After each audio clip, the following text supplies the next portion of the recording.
Well, hopefully this isn't like torture for you, but I am drinking a Accumulation white IPA. Ooh, looks nice. It's very good. Accumulation. It's not snowing here, thankfully. It feels like it could be snowing. I don't think it's actually that cold. Yeah. It was kind of a little chilly in Atlanta this morning, and a little chilly in New York, maybe about 28, something like that. Yeah, that's not too chilly. Cold. Not compared to some parts of the country. No.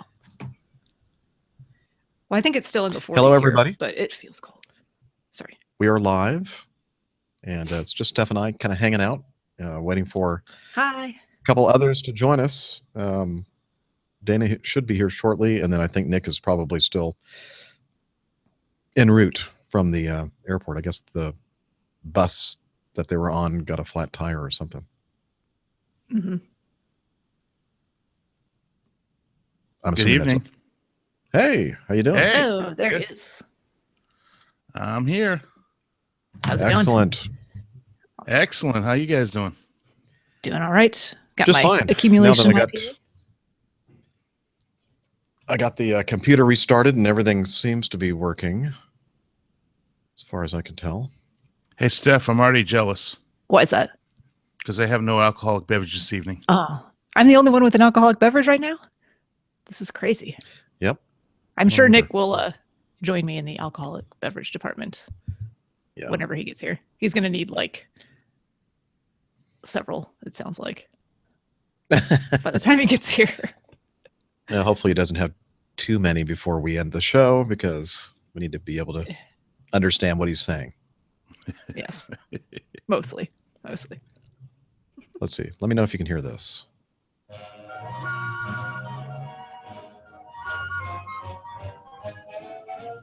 Here comes Santa Claus. Can you hear that? Yep. Yes. Okay. It's a video. Vixen and Blitzen and all his rain.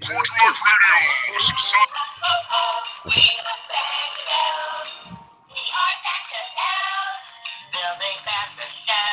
Oh my gosh.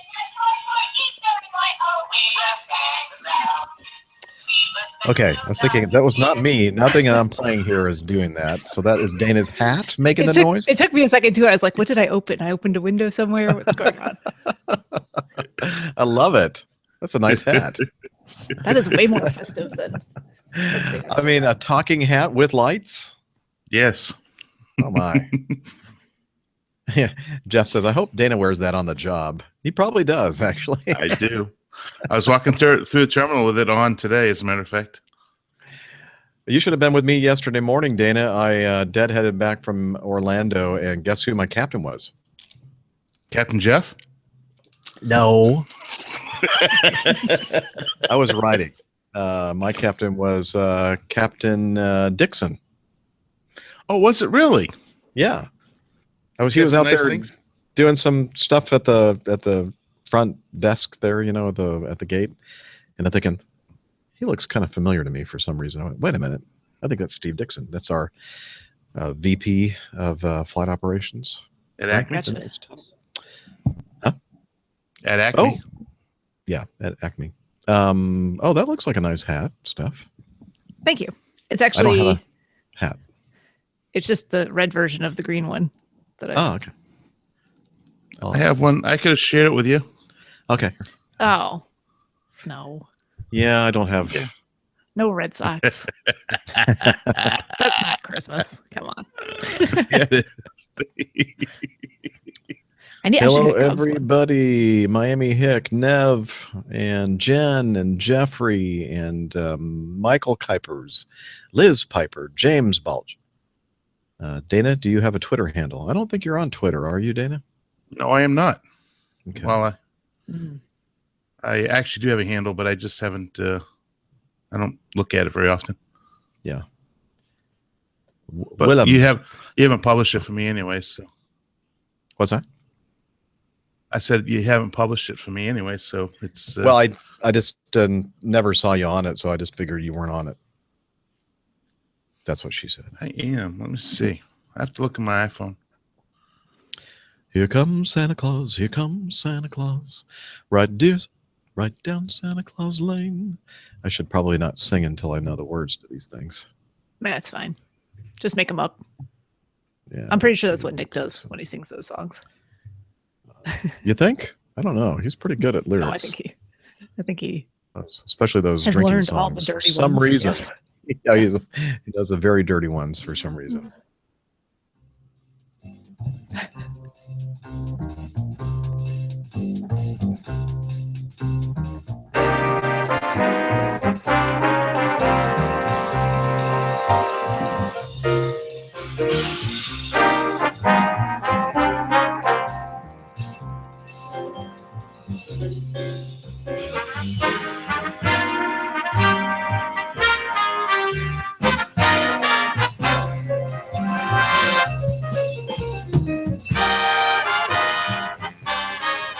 Okay, you guys probably hear that because you're not talking. So let me see. Yes. Flight 209, you're clear I to know take it's off. extremely loud, Yes. but oh well. Deal with it. Yeah. Let's see. This story, I know several of you have sent this very recently, and it's just irritating me.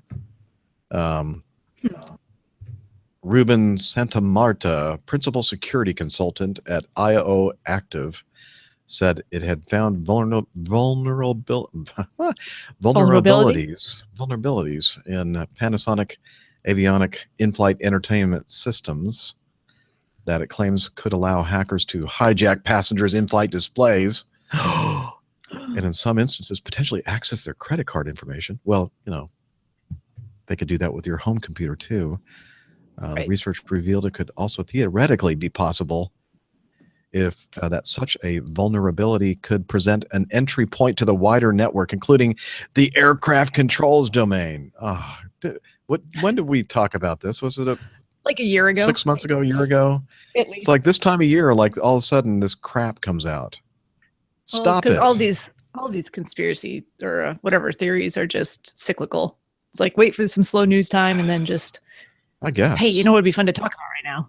We haven't talked about this. I don't even want to talk about Bring it. it back. I really don't. Well, it's not. It's a bunch of BS. Yeah, I'm making my command decision. I'm not talking about this crap anymore until somebody actually has proof that they can actually access the flight controls of an airplane through There's your challenge, everyone. in-flight entertainment system. Sorry, where's my buzzing sound effect here? I gotta get that. Well, I do have to say one thing. What? Our airplane, they can't access it unless they have wire cutters. That's true. I mean, we don't have to worry about that stuff on our jet. But even the fanciest ones we have, I seriously doubt that that could possibly happen. Sorry. Yeah, this is coming from the guy that said a long, long time ago that, mark my words, we're going to be using our electronic devices in the airplane. And everybody poo-pooed that. And I said, it doesn't have any effect at all. And people poo-pooed it even some more. And I was so happy when the ruling came out that said, I guess it really doesn't affect anything. So go ahead and use your phones and iPads and stuff on the computer. I mean, on the airplane. Yeah. Eat this. Oh, hold on. I'll be right back. All right. Those ones. Those trick-or-treaters? I think, well, this is the bell that I rang. Is that what she heard? I should get a little doorbell thing. Doorbell. Ding dong. Excuse me. I'll be right back. I'll be right back.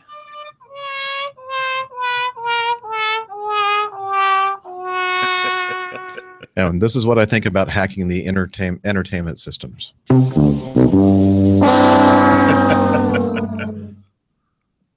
That's good. I thought you had a soundboard or something when I was say I don't see you right now because I'm looking at other screens. And when you started, your hat was playing. I thought, oh, he's playing a soundboard. I see. I'm hijacking the show. Yeah. Somebody's got to. Well, at least you're nice and warm down there at Palm Beach, because it's 24 degrees here. Oh man, I know. In some places of the country, like our minus 12 and feels like minus 27 or something ridiculous. Oh, that's really funny, Miami Hick. Was that the Mad Dog cranking up? Yeah, that's what I say to you. Let's see. I get these windows set up here. Sorry, I could have sworn I heard someone knocking at my door. Oh, and like knocking. yesterday at this time, UPS actually came and delivered stuff at like 6:30 at night. So I was like, what, again? But no one there. I guess not. I thought maybe you heard my little bell sound and thought that was the door. Oh, I actually don't have a doorbell. So. Oh, no. Okay. Oh, see, I thought I heard the doorbell too, and then next thing she knows, there's somebody at my door. Yeah, my house actually does not have a doorbell. Oh my gosh.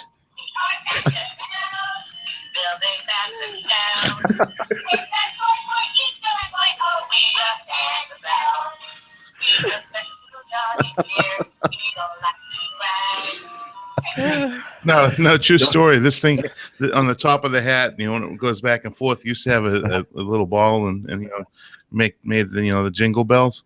Well, I've used it so much it fell off the top of the hat, just flipped off the wall. The thing does really whip around pretty. It does. Is that a talking, moving hat, or are you just happy to see us?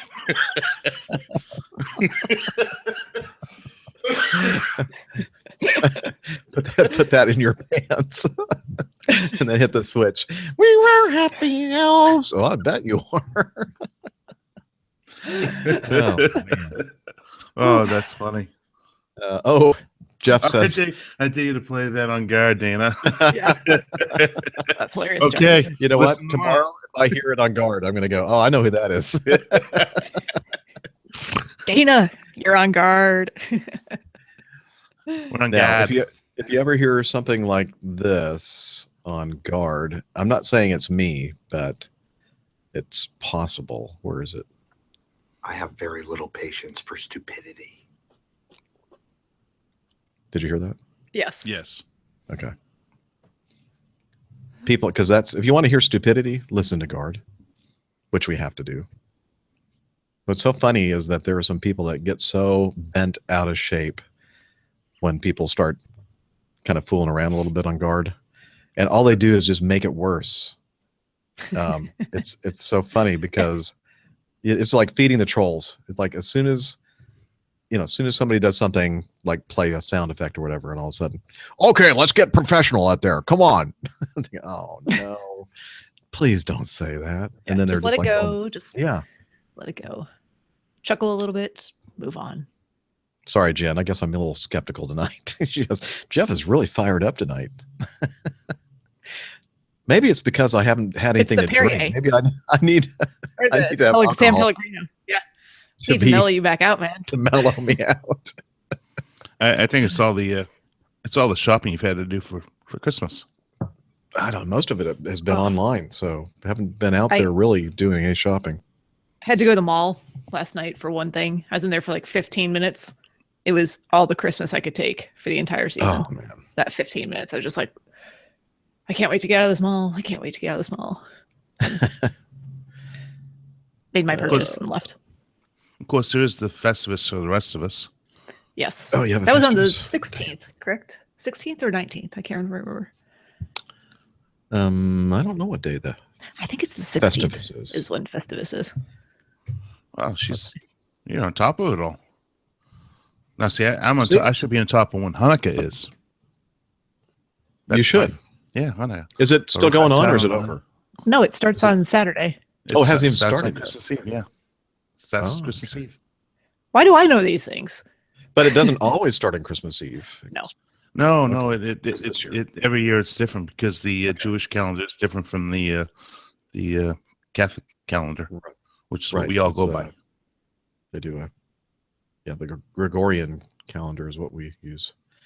I'm sorry. The next Festivus is December 23rd, so it's tomorrow. Oh, no.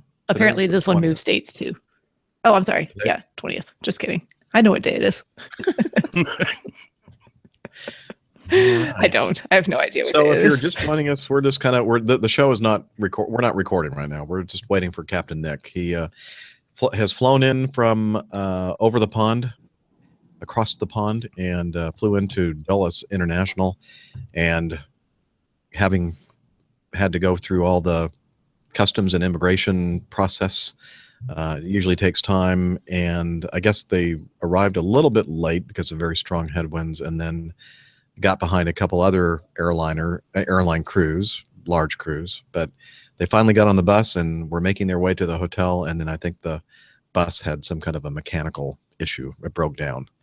So he is I don't know if he's at the hotel He's yet. en route.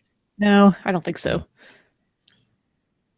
So I think they only left. What's been? yeah, when did he give us that? Oh, he says message? just cross the Potomac. Okay. I don't know where he has to go. He How sent the is message that? at 5:54, and he said 50 minutes. So Okay. at least 10 more minutes to go. Okay. And then he's obviously going to have to unpack and Yes. get his stuff together. Yes, Jeffrey, or whoever said they liked this new chat. Or maybe it was Dan that said that he can see people like it. So Steph, your chat looks like the old chat. What do you mean? Like your chat Yeah. thing, does it have like little bubble, like little circles with people's pictures and stuff? Yes. It does. Okay. Yes. Mine does as well. Mine looks mine's different always. than it did. Yours has always looked like Huh. like Yeah, mine hasn't Something- changed. It looks. something is different about mine. That it looks completely different than the last time I used it. Help me out, Dan. What's different about it? Nev says his is different too. Okay. So maybe it's only certain people are seeing the different one. And Liz. Huh. Yeah, like I was saying, the vertical dots that you Mhm. use to get the menu to pop out the chat, instead of being at the bottom, mine's at the top now. So Right. it was But it changed infuriating the to me. icons or. Yeah, it's like everything is, they have a different font. It's more readable. It looks more polished than it did before. The other looked more crude. Maybe it was during an update, recent update. I don't know. Well, someone had the theory that they, who was it? Jeff Galloway said, in case there's a bug or a problem, it'll only affect a small percentage of people. So they initially. roll it out to only certain people. Yeah. Okay. Well, Dan apparently has the new one. I guess Liz does too. Yep. But then a lot of people are saying they have the old one. Yep. Blue names for the chat moderators. Okay. I just, yeah, now that you mention it, I see that as well. So you guys don't see colors like that. No, we're in black and white. I've got color. Do you? I have little blue wrenches next to people's names, but the we names have are the not blue blue. wrenches, and the names are blue too. The same as the wrench.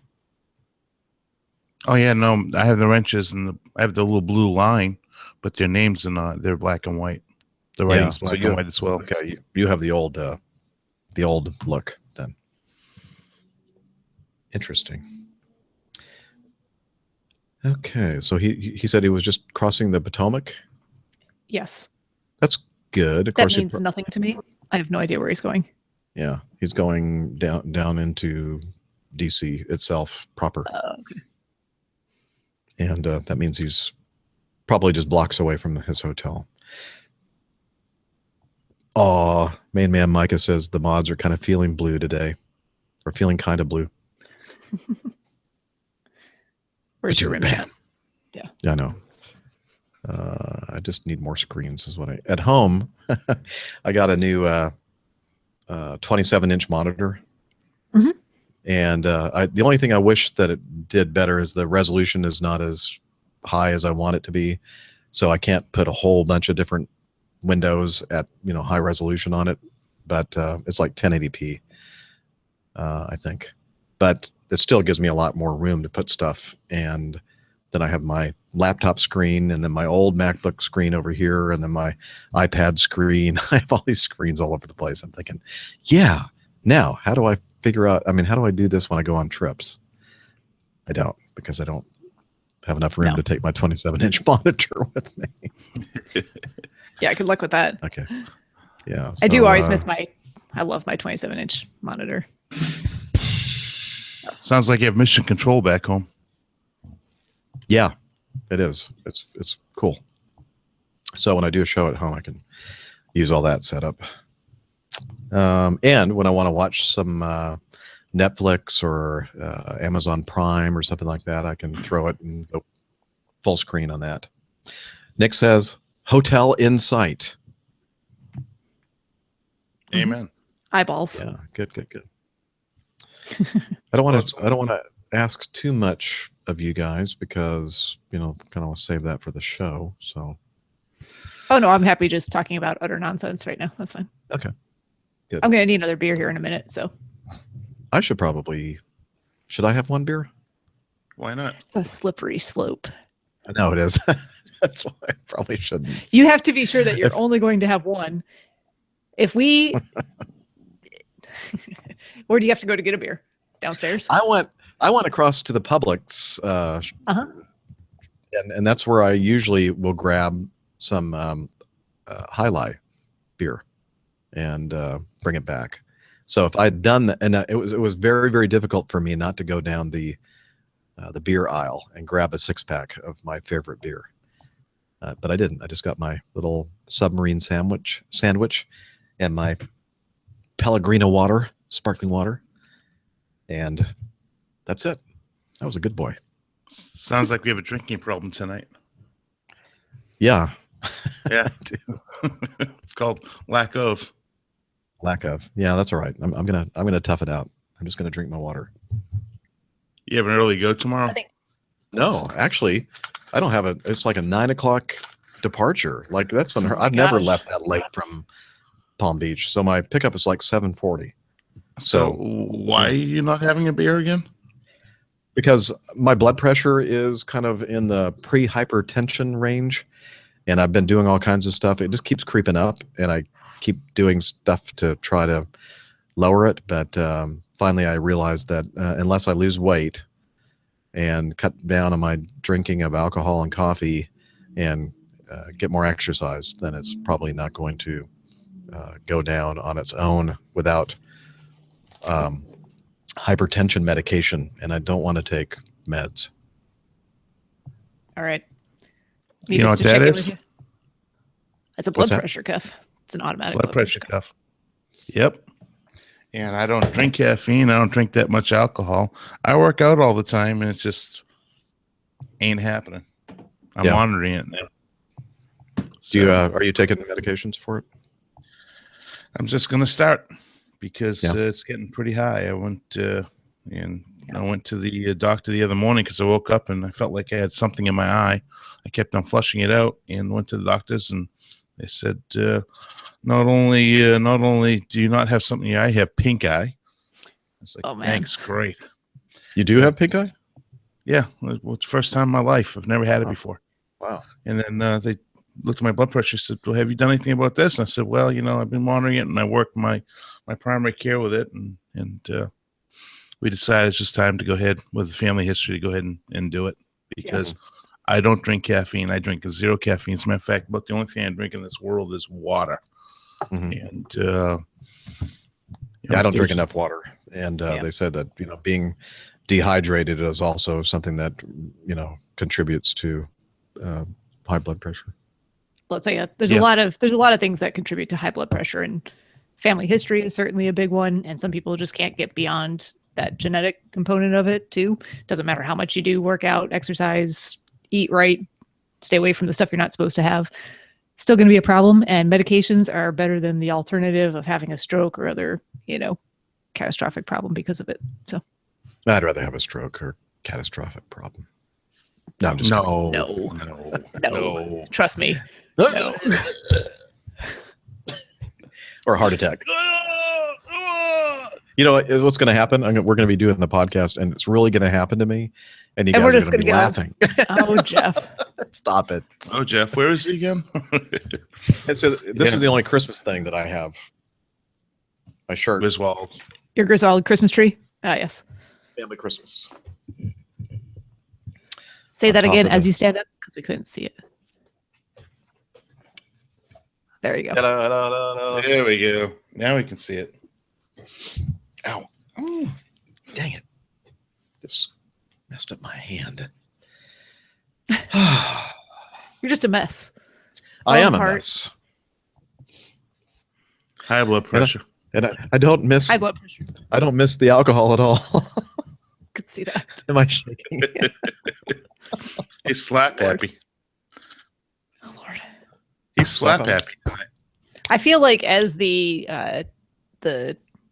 podcast physician here, we're gonna have to have. Yeah. Well, so we're gonna have a couple meetings. Nick needs an HR Uh-oh. meeting. Some people Yeah, amongst well. us need a physician consultation. Mhm. What else am I in charge of these days? Everything. Everything pretty much. Okay, good. So And I'm going to Yeah. double your we'll pay. just lump that all into one. Excellent. Good. What's double of 0? 0. 0. You're Zero. good at math. These doctors are really good at math. I thought it was this airline pilot should be good with math. I couldn't Yeah. add. Actually- I couldn't add 5 to 37 today. No, it's 42, I think. I'm That's actually- what I came up with. No. It's like, hang on, I got to get my calculator out. I'll be right back with you. Calculator. No. I'm terrible at math. At least math in my head. If I have a chance to sit down and write it all out, I can do math all day long, all you want. Anything except for like differential equations because I can't. My brain doesn't comprehend Differential equations, I could kind of grasp. The that. calculus, I could not. See, I can do calculus. Calculus is okay. I don't remember it now. Don't Oh, ask me to do it that's- now. I made it through Trig. I calculus can't- somehow. Oh, Trig trig is I the like. worst. Oh, I hate trig. I hated trig. Oh, I can't. Interesting. Our brains are like completely different then. The calculus, I No. can't do. Trig and differential I like- equations, Algebra and I could do. calculus. I don't I love care for algebra. trig. not calculus. Theorems. I can't. Don't those know make much never made any sense to about me. history. Oh, I don't know anything about history either. So that's I'm with you there. When they They start start with the the whole- whole letters crap and math, I sort of shut down. Oh, the algebra. Algebra. Yeah. What do you mean? Why is there a C and a B and an A in there? Those aren't numbers. Yeah, Math it's is not math, language not arts. language arts. I agree with you, Sandy. That's the thing I didn't like about like doing those theorems and hypothesis. You know, like the different things. Well, yeah, like, that's trigonometry. but see, I know how to use the rules. I just don't know how to state what it is, what the property or law is, and Yeah. like write it down. But I know how to. If you give me an angle and a length of a side and all this other stuff, I know how to, solve the equation. I just can don't know eyeball what it. you call it. That's about 45 degrees. That's 335 and a half. It's less than 90. It's or more than 90. It's less than 180. It's not a straight line. Yeah. Somewhere in between. Is somebody Well, it having is- trouble with the stream? Yeah. Done. Has the streaming not Done started? Done. It's okay. We're here. Hi, Don. Refresh. If you can hear me, Yeah. which I know you can't Don. because it's not hearing us. Refresh the stream. Oh, Refresh your window. Don Sebastian. Yes. Well, Liz says Liz said Liz Piper said Steph's keeping the whole thing together. If it wasn't for her, No. Yeah, that's. In so many I don't ways, know if she's that's a right. secret. I do what I can. It's probably not enough, but I only get paid so much. About It's- zero. We're getting a lot out of her for what we pay her. That's right. That's right. We'll say. So I think I'm in charge of accounting around here too. Probably. accounting for your beer that's almost empty. Yeah. Did you get a new one? Yeah. No, not yet. I'm eyeballing this one too, much like I eyeballed my angles and geometry. It's about okay. It's about 7% remaining. So about another sip or two. gone. I think You just should- got very orange. Yeah, no, I like the was screen. adjusting the Oh. white inputs because it was already looking too warm to me. How's that look? Cooler. You look fantastic. Oh, You look marvelous. You look marvelous, baby. Marvelous. how about this? That look any better? No, it's probably too blue. No. Too blue. How about now? No, That look a little too orange. It's really hot in here. Burning up. Which circle of hell are you in right now? yeah, no kidding. I'm jealous. Okay. He's sitting there over there burning up, and I'm down here, up here. I'm gonna have to take my shirt off. Dana, where are you right now? You're not home, are you? I'm in Hartford. Well, Windsor Locks, Connecticut. Windsor Locks. Yep. Windsor Locks. 24 degrees outside, and they're turning the heat off in the room so that I could not have that background fan noise going Oh, on. turn it back on. Well, we when don't you want you to freeze. We Really? You know what?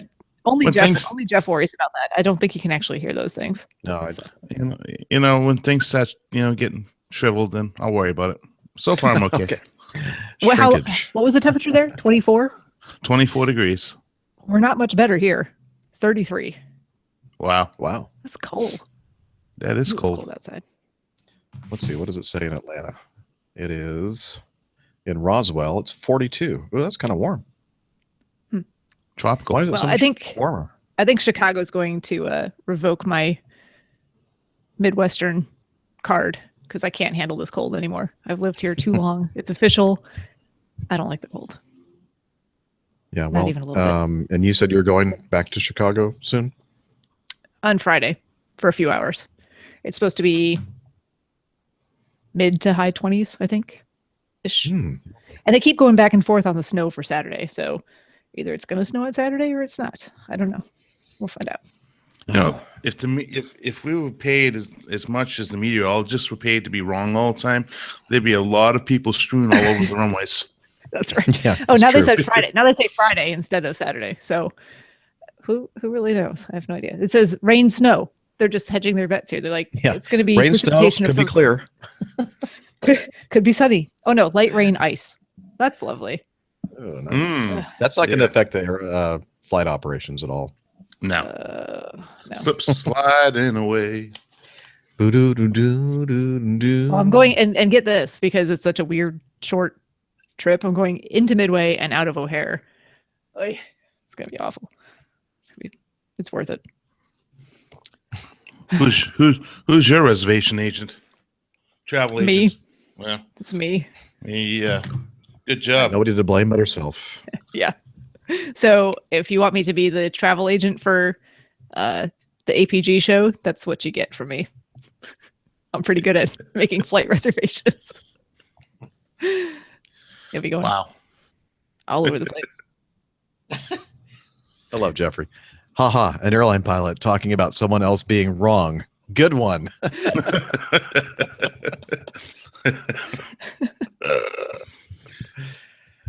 If this All right. I- Well, I'm I- thinking I- that. Oh, go ahead. Yes. I was gonna say often I say if I was perfect, I wouldn't be an airline pilot. If you were perfect.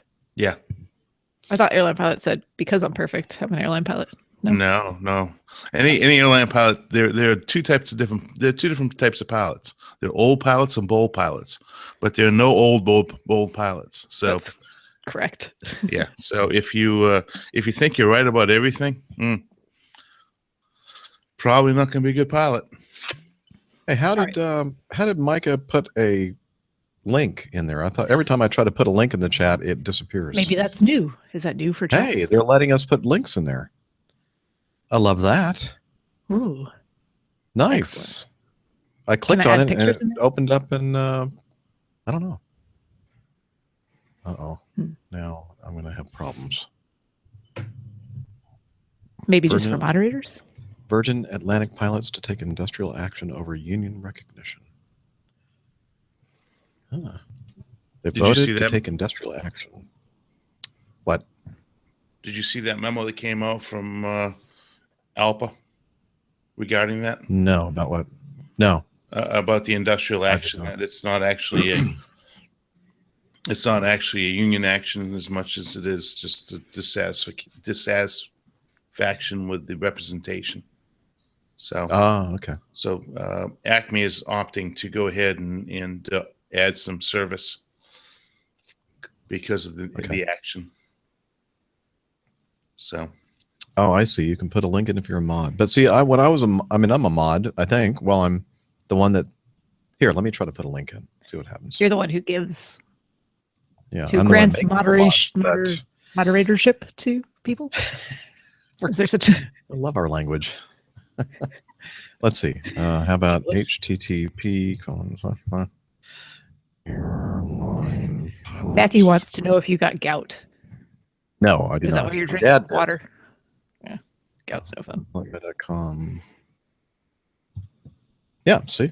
Look at that. Do you see that link? Yeah. Now, why don't you try to... Oh, wait, you're a moderator, though. Okay. Did I see the link? Are you in the chat? I mean, can you like put a message there? Yeah, of course. If you're looking at the chat room, why don't you put in some kind of a link? Oh, looks like Steph's worked. In case you wanted to know about Festivus, which we were talking about earlier, which is the only other link open on my my Chrome. I don't have any browser right now. I don't have any links open at all because this screen is unlike what you guys are talking about. This screen is tiny. I'm using the Surface. But can you enter something into the chat room? Sure. Oh, someone who's Dan Renner says he cannot. Oh, okay. Only mods and me. Mods and me. All right. Well, I think Nick is probably almost here, so I'm going to go refresh my beer. Okay.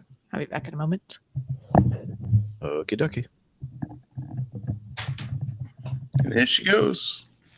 But see, that changed from the last time. I mean, I remember trying to put a link in somewhere, and I'm the guy that started the chat room. It's my channel, and I couldn't put in a link. So now you can. Yeah, that's good.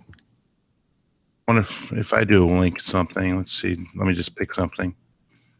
Oh. Yeah, Dan said that he's not made a moderator, and he couldn't add a link. Mods are always able to add links? Huh. No, I haven't been able to do it in the past. Maybe I wasn't able to do it either. I don't know.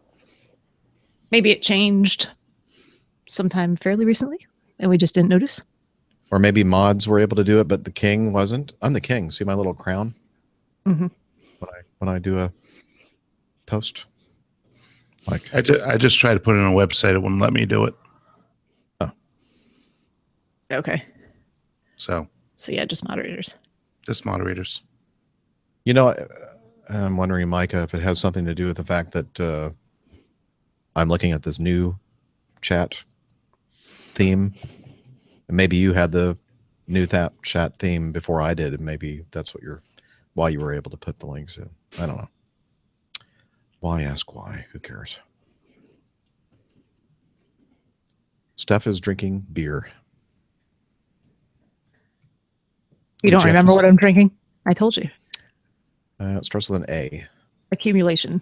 White IPA by New Belgium.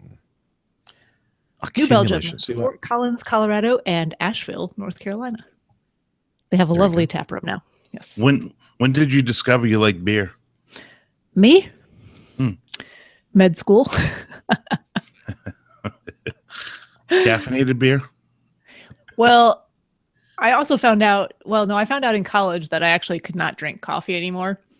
But in college, I lived in Salt Lake City, and I did not consume a lot of alcohol when I lived in Salt Lake City. And then I moved to New Jersey for med school and discovered beer.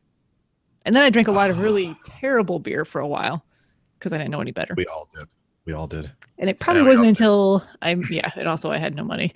And then it probably wasn't until I moved to North Carolina, and not too far from where we were in Greenville and Farmville. By the way, every town in North Carolina ends in Ville. There's a brewery called the Duck Rabbit, and they make an excellent milk stout and other darker beers. And that was probably my introduction to better craft beers, and kind of grew from there. And then I discovered I liked IPAs. I haven't looked back. So There you go. short story. I discovered I didn't like beer in college as well, but that's when we had a huge fraternity party that we were serving beer out of a U-Haul truck over Nice. a Cessna 152 wing with a pig on an open roasting flame with a band and a DJ, and we bussed everybody from campus. So that night I drank probably the equivalent of half of a keg myself, and that's about the last time I enjoyed beer. And yeah, and my fraternity got expelled from campus after that.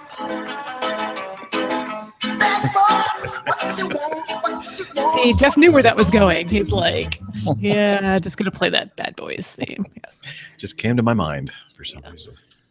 I remember we did this around the world party because a lot of the med students lived in the same apartment complex. So each apartment was given like a theme or a country, and then it was like beverages related to those countries. I don't remember most of them. I remember like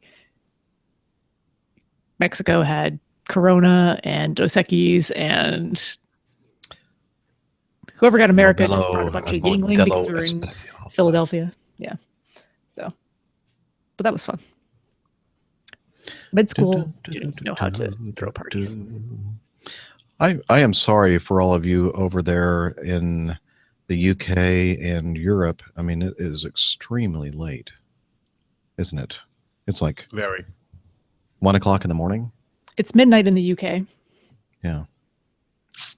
And 1 o'clock most other places in Western Jen Europe. says, I love how Jeff provides a soundtrack for regular conversation. So that's the problem that I have when I'm actually talking with real people in real life. And what I need to do is I need to get a soundboard for my phone so that I can just start hitting buttons. Then they'd say, I really love that guy. Not. Yeah. You just need to have that app on your phone and just have it open at all times while you're talking to someone. I do have soundboard apps on my phone. I just haven't loaded it up with anything. Oh. Yeah. I have soundboard here. People like here you go. Of course, I have it on mute, so that doesn't usually work if we have it on mute. Sounds just like a massive yawn. Like, well, okay, I have some.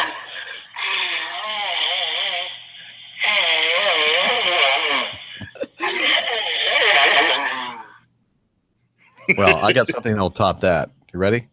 Yep.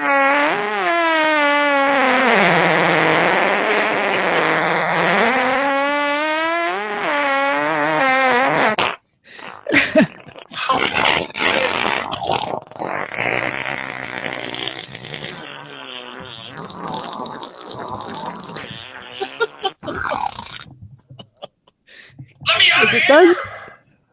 Let me out of here! See now, what you don't know on Jeff's side, that wasn't actually a sound effect. That was just me. Jeff. I feel so much This is better. Jeff. oh Lord, Let me out of here! I'm crying. Okay, we get it. So, if you want to know where I got that, my son and I were watching some like behind the scenes stuff of the writers at Saturday Night Live. They were doing some kind of a skit, whatever, and this lady has this soundboard, this fart soundboard on her computer, and I'm thinking, ooh, I wonder if I can find that. And I did a search for it and found it. Let's see, I'll share my screen so you can see it too. You'll see how many different varieties of that available. Here we go. Share. See that? Can't see it. It's just a black screen. Oh, there we go. Oh what? my goodness. Oh, there it is. Okay. Wow. Some of those you can't even say. There's one in the middle there that just immediately caught my eye. Something That's- madness. That's which one? disturbing. The one I played was the Bowels of the Titanic. Oh my god. Let's see. Oprah Winfrey. That's terrible. What does Captain Jeff do at 35,000 feet? This is what Plays the ultimate fart soundboard. The ultimate fat soundboard. Ooh, slide trombone. Let me see how that one sounds.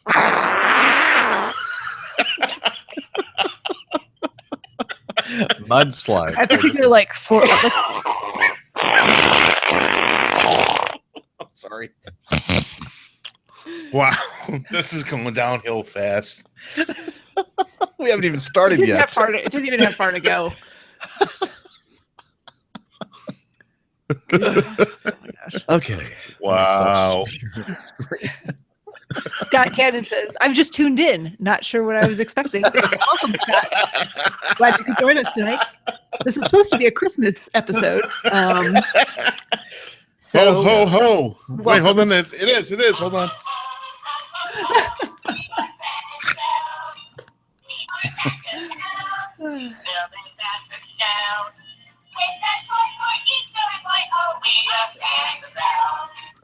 I love that. Where'd you get that?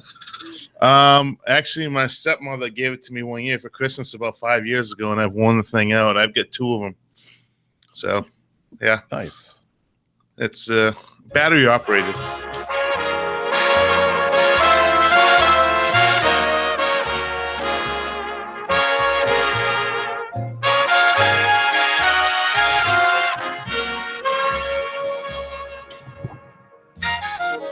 my hats are envious of Dana's hat because they don't do anything exciting. Santa baby, slip a sable under the tree for me. In fact, this one is so cheap, it's actually just got glue Thin and like awful coming out from one of the sequins. Santa baby, I asked my wife Yay, because I know at one point I had a Santa hat, but I couldn't find it. I would wear this one, Steph, but I know you'd be upset. So. Well, I'm just giving you a hard time. I don't really hate the Red Sox much. Santa baby. Merry Christmas, everyone. Happy Hanukkah.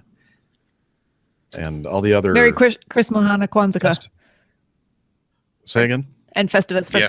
Merry Christmas, Hanukkah, Kwanzaa, and Festivus for the rest of us. Yes. The celebration of the pole. That's right. Yes.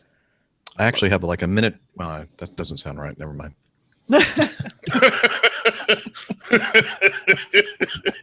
Oh boy! Somebody a year or two ago bought me a Festivus pole, and it's a small Festivus pole. Thank you. Hey Liz, thank you. You see what Liz said? Yes. That hat is great. It is. Great. Hat envy. Yes, for sure. Nick says he's setting up, so we're getting close. Hopefully we haven't. Well, hey, thanks everybody for hanging out with us tonight. Have a good night. We appreciate it. Bye-bye. Have a Merry Christmas. Bye. Hey, Danny, Merry you're Christmas. not going to get a lot of sleep tonight, are you? You got to get up really early. 4 a.m. Yeah. I might be getting up at 4 a.m. too. I've got What? so much work this week and next week. I got up at 3:30 this morning. Ooh. I got up at 5. I did that 6:45 flight to LaGuardia. The garbage. Yes. Everyone loves Yeah. LaGuardia, right? Actually, I don't mind it, and I don't think our terminals are as bad as the some of the other ones like T1 No. or American and Some United. of it's terrible. Yeah, that's why they're tearing it down. Yeah. I think they're tearing down everything, including the Are they? terminals that we just sunk I haven't- millions of dollars into. I haven't been to LaGuardia in a couple of years now. Probably You're not 2 missing years. much.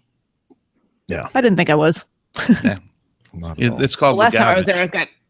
was exactly. Last time I was there, they hassled me over the size of my luggage, which was perfectly within size limits.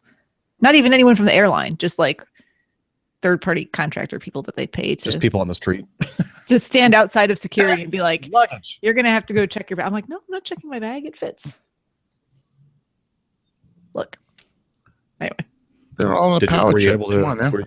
Were you able to convince them and take your luggage with you? because it fit. Okay. They didn't even want to measure it in the little sizer box thing. They're like, no, it definitely doesn't fit. Go. I was like, what? It doesn't even make sense.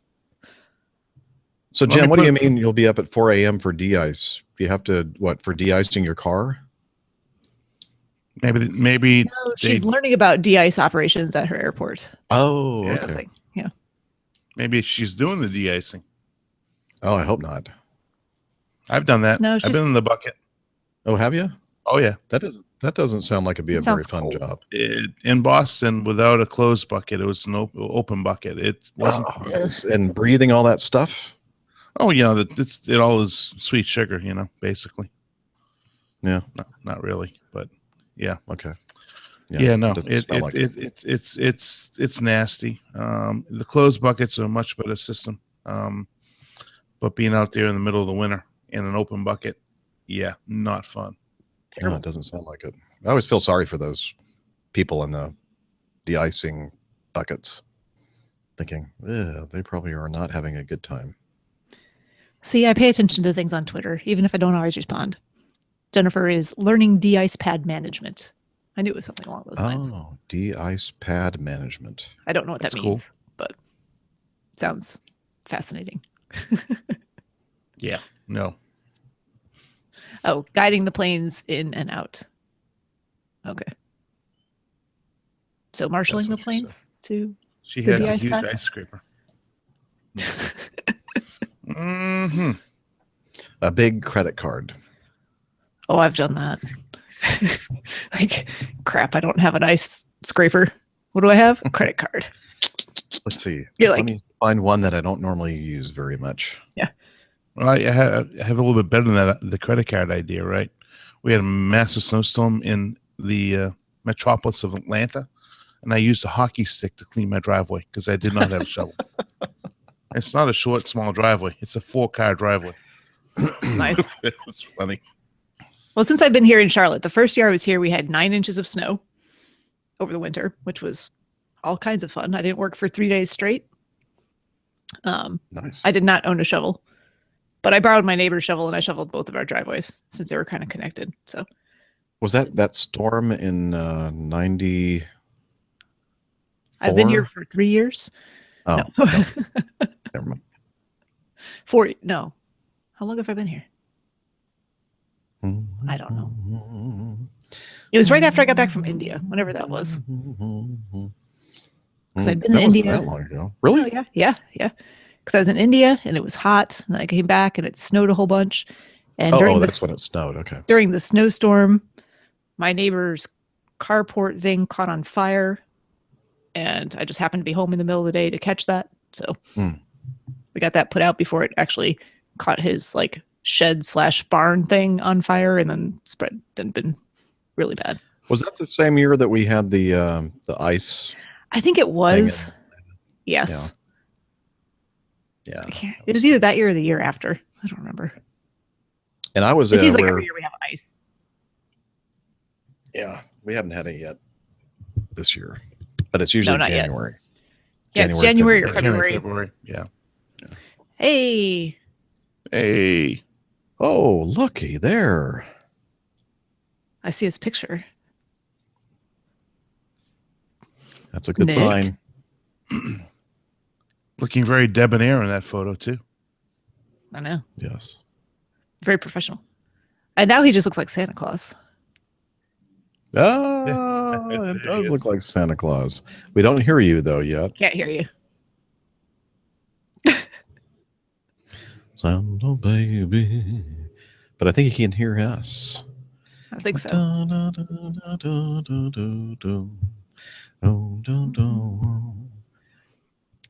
Yeah, get them.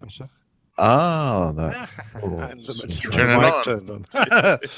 Excellent. God, I'm so sorry, folks. I have really been struggling, but there you go. Oh, look, alert. Glad you made it. Well, so am I. So I've just got to adjust this camera. It looks like Okay.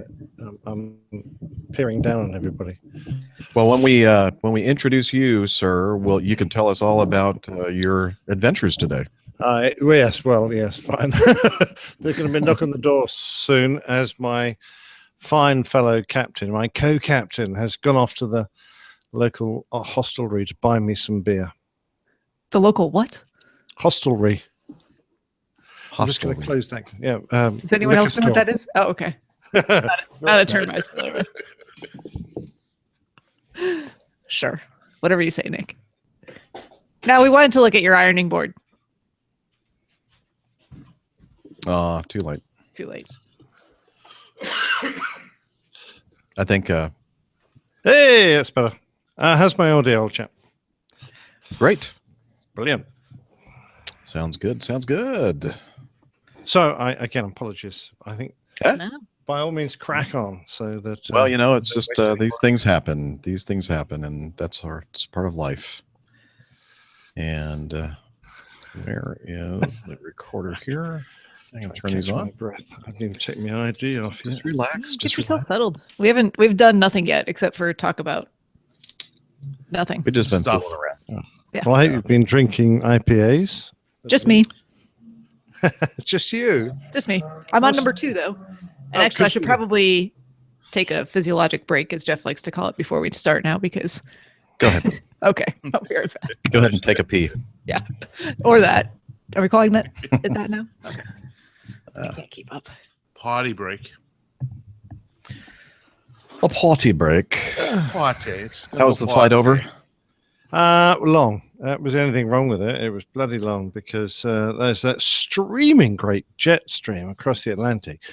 Apparently you guys have had a big cold snap and it has generated a really wide and strong jet stream over the Atlantic that just is wrecking our flight time home. Will be somewhere in the region of 5.5, but it was 8.5 coming out. I mean, that's Oh, a my. huge difference. Hmm. I mean, we went up to the southern tip of Greenland to avoid the worst of it. On our way down to Washington, what's that about? It was what? There you go.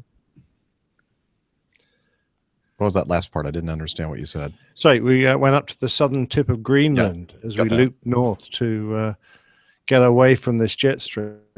Uh-huh. Okay. So not ideal. Yeah, not ideal. All right, let me pull that a little closer. Probably okay. I'm gonna have that song in my head for the rest of the week, Jeff. You're welcome. At least. Thank you. Santa baby. Santa baby. There you go. Okay, are we ready? Quiet Ready? on the set. Are you recording? I am. Good. Okay. All the places that are required. All right, so let me get the soundboard up and Thank you, Liz. are you gonna do your hat when we introduce you, Dana? Absolutely. Okay, good. Airline Pilot Guy, episode 251, the Christmas edition. Flight 209, are you clear for takeoff? Roger. LA, good morning. 123.9.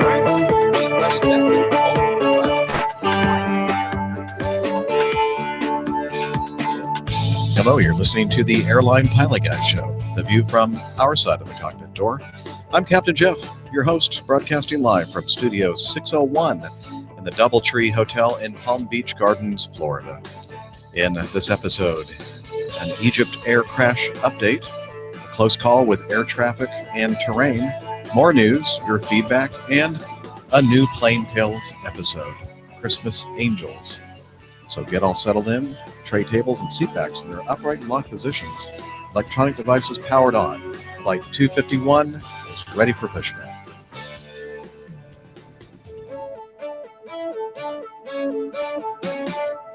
Hello, everyone, and welcome to the Airline Pilot Guy Show. I'm Captain Jeff, captain for a major U.S. legacy carrier, and joining me today from beautiful South Carolina, we have a doctor, a commercial multi-engine instrument-rated pilot, an adventurer, marathon runner, and strength training fitness guru.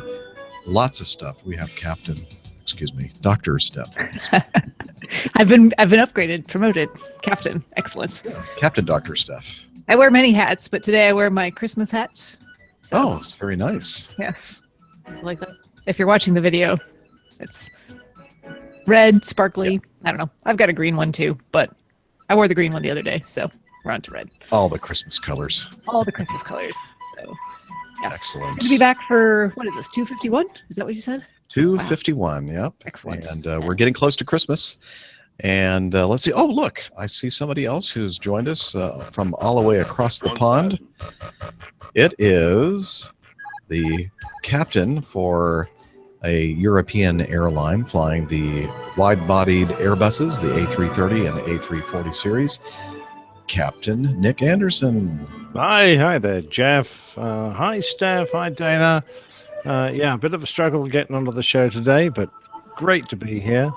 And as Jeff said, I'm the big boy who flies the big jets around Europe and mainly over to the States, but other places sometimes. And as usual, great to be on the show, working today from Washington. Bit of a story about that, but at least I'm here. Yeah, we can't wait to hear the story. And also joining us again, we have from Windsor Locks, Connecticut, a first officer for a major U.S. legacy carrier. We call it Acme. First Officer Dana. Well, good afternoon, ladies and gentlemen, and Jeff, Steph, and Nick. Welcome to the States. And I have this great hat going on this evening, making everybody laugh. Merry Christmas, Happy Festivus, Happy Holidays, and just want to add my welcome again this evening from frigid Windsor Locks, Connecticut. It's 24 degrees outside, nice and chilly. And looking forward to another great show here at the APG. Thank you for having me again, Jeff. Yes, sir. And I think that your hat deserves a round of applause because it is definitely the winner. Yes. And of course, I'm the loser because I don't even have a hat. Fail. Yeah. Where's the buzzer? Didn't you get the memo, Jeff? Oh, well. You told us this was going to be a Christmassy episode since Well, we're so close to it's Christmas. Captain Nick's idea, and he didn't send me a hat. May I quote your text, Jeff? It's a Christmas Yes. show. Bring a hat if you have one. Well, I have not one but two, like Steph. I mean, I know. where's yours? Where's yours? I have a hat. It's just that's my regular captain hat. And I said, bring a hat if you have one. I don't have one. There you go. Oh. It's a sad situation, isn't it? It is. Oh, yeah, a sad situation. Right. It's sad, so sad. It's a sad situation. I need more screens. And it's getting more and more absurd. Okay. So speaking of absurd, hello again. I'm the absurdity in this show. And let's see, I'm on a 3-day trip, just started this morning out of Atlanta to New York's LaGuardia and then headed down here to West Palm Beach. That's where I am. And it's nice and warm, as they've said. And let's hear from, let's see, Steph. Let's hear what's been going on with Who's your life. Captain Steph? I don't know. I'm not Dr. sure, Captain but- Steph. Doctor, yes. It's The all good-looking co-host. confusing. Oh, well then, Nick. Well, no. that's so kind of you. Thank you. Okay. You guys are going to fight over that. Definitely not talking about me. That's for sure.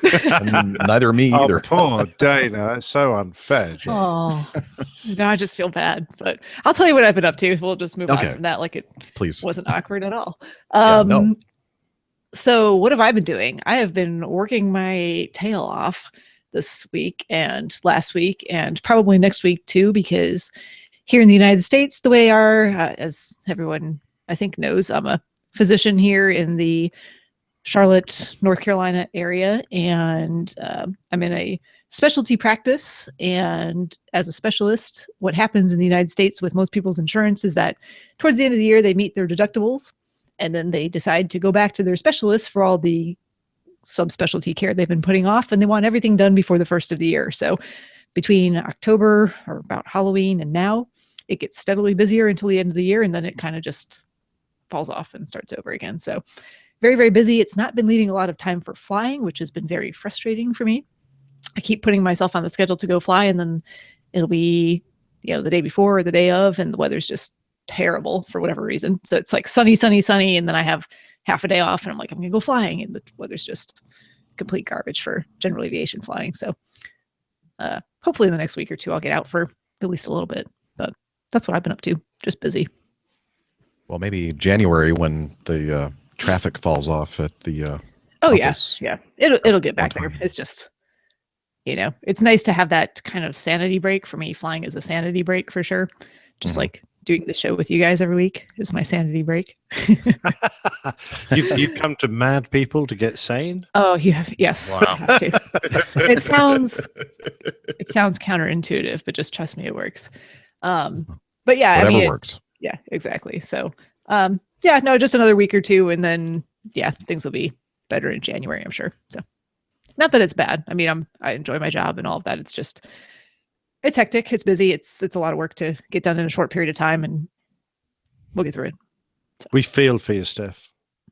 Thank you. Well, speaking of feelings, Captain Nick, apparently you were expressing some kind of bad feelings as we were watching your texting after your arrival here in the States. Tell us about your fiasco at Dulles International, or at least your travels from.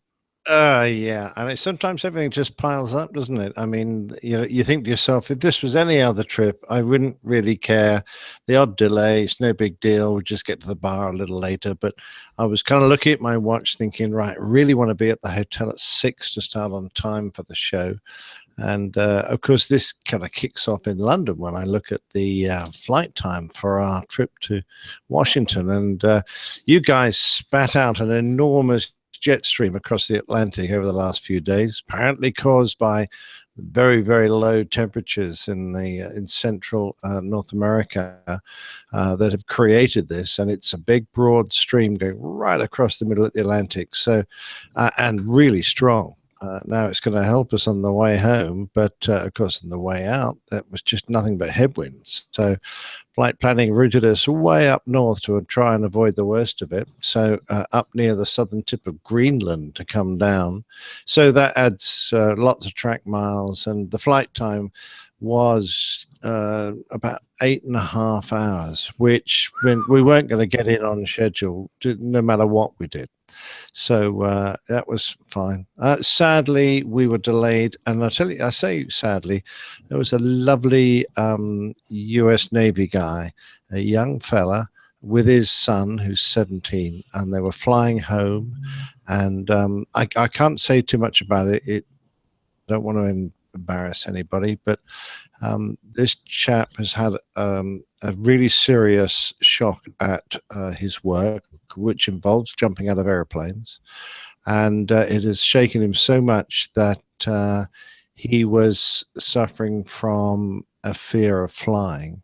And when he came on the aircraft, you could tell he was nearly in tears. A lovely young serviceman, fit and healthy, and he was just struggling to stay on the airplane. And just before we pushed back, he decided he couldn't fly. So he had to get himself off the aircraft.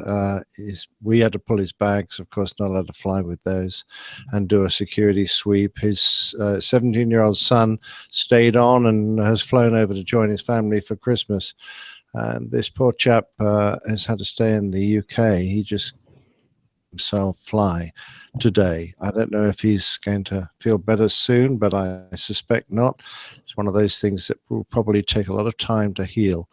So that was the kind of sad bit at the start. Of course, that delayed us at Heathrow, and then with that flight time, despite our best efforts, we got into Dulles pretty late, behind Lufty and KLM. We watched them land in front of us, and I was going, oh no, I know what this is going to mean, because there's only one queue to get through immigration at Dulles.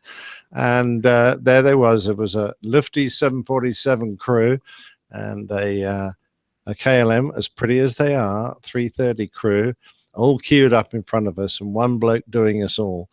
And it just took us forever to get through immigration. And then I thought, well, brilliant, we still stand just a chance of making 6 o'clock. And we got to where the bus was. No bus, just a ground service agent there saying that the bus that had pitched up to the hotel had a puncture. So they diverted our bus to go to the hotel to pick up the homeward crew, and then they had to drive to the airport. And when they dumped them, then they were going to take us to the hotel. It was going to be a delay of about 40 minutes. So just everything compiled.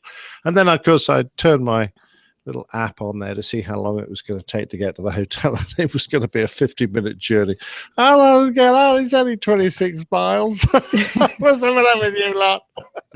I was crying. Rush by hour. the end of it. Lovely. Yeah, some of the worst traffic in our country is in that Oh, area. it's in DC. Yeah. So I was really frustrated. Anyway, here now, and the lovely captain who was flying with me. We had 2 captains today, just for fun, no particular reason. Just I guess we're missing a few first officers. So my co-captain has dived off to the local liquor store to go buy me some IPA. He'll be knocking on the door shortly. Now, what did you call it earlier? I don't know, what did I call it? You called it not a liquor store, something else, and just a No, I term I didn't. wasn't familiar with. No, I didn't call it the offie. Hostel something? That's what we call it in the Hostel. UK. Say again? Hostel something or other? Hostelry. Hostelry. Hostelry. Yes. Well, actually, a hostelry is more like a pub or an inn. It's an old-fashioned term for a coaching inn, where they would change all the horses on a coach that was stopping, and people would go inside and have an ale or 2 while they were waiting for the horses to be changed. All right. Well, I've learned my one thing for today. Oh, We can there move you on go. now. Thank you. Well, you've heard of youth hostels, right, Steph? Like going No, I know into what a Europe and- hostel is, but a hostelry, I didn't. I think it's the same Hostelry. root word. Okay. Well, yes, that makes sense. You don't want to say that to an Australian; they get upset with root words. Oh, really? Routing is something quite different in Australia. Oh, probably don't Let's want to know. not go there. Okay. Yeah. I don't need to learn 2 things today. I'm done with just one thing for the day. Thank you. Anyway, Save that that one was for another time. that was a short story strung out way too long. So my apologies. No, not at all. Dana, so you tell us you're in Windsor Locks, Connecticut. So what are you doing up there? Yeah, I decided 3 days just like you did today, Jeff. Uneventful day. Beautiful day for flying if you were out of the Atlanta area. We had some low ceilings today, but it was a very easy day. One leg up to Cincinnati and back to Atlanta. Unlike the Nick saga, that's quite a day of work. And I was thinking about bidding international, but I think I'll stay domestic for a while. And, It's not always that bad, Dan. I promise you. wow. Well, all I can think is every leg home will be against the headwind. When I want to get home. Oh yeah, So, yeah. Traditional.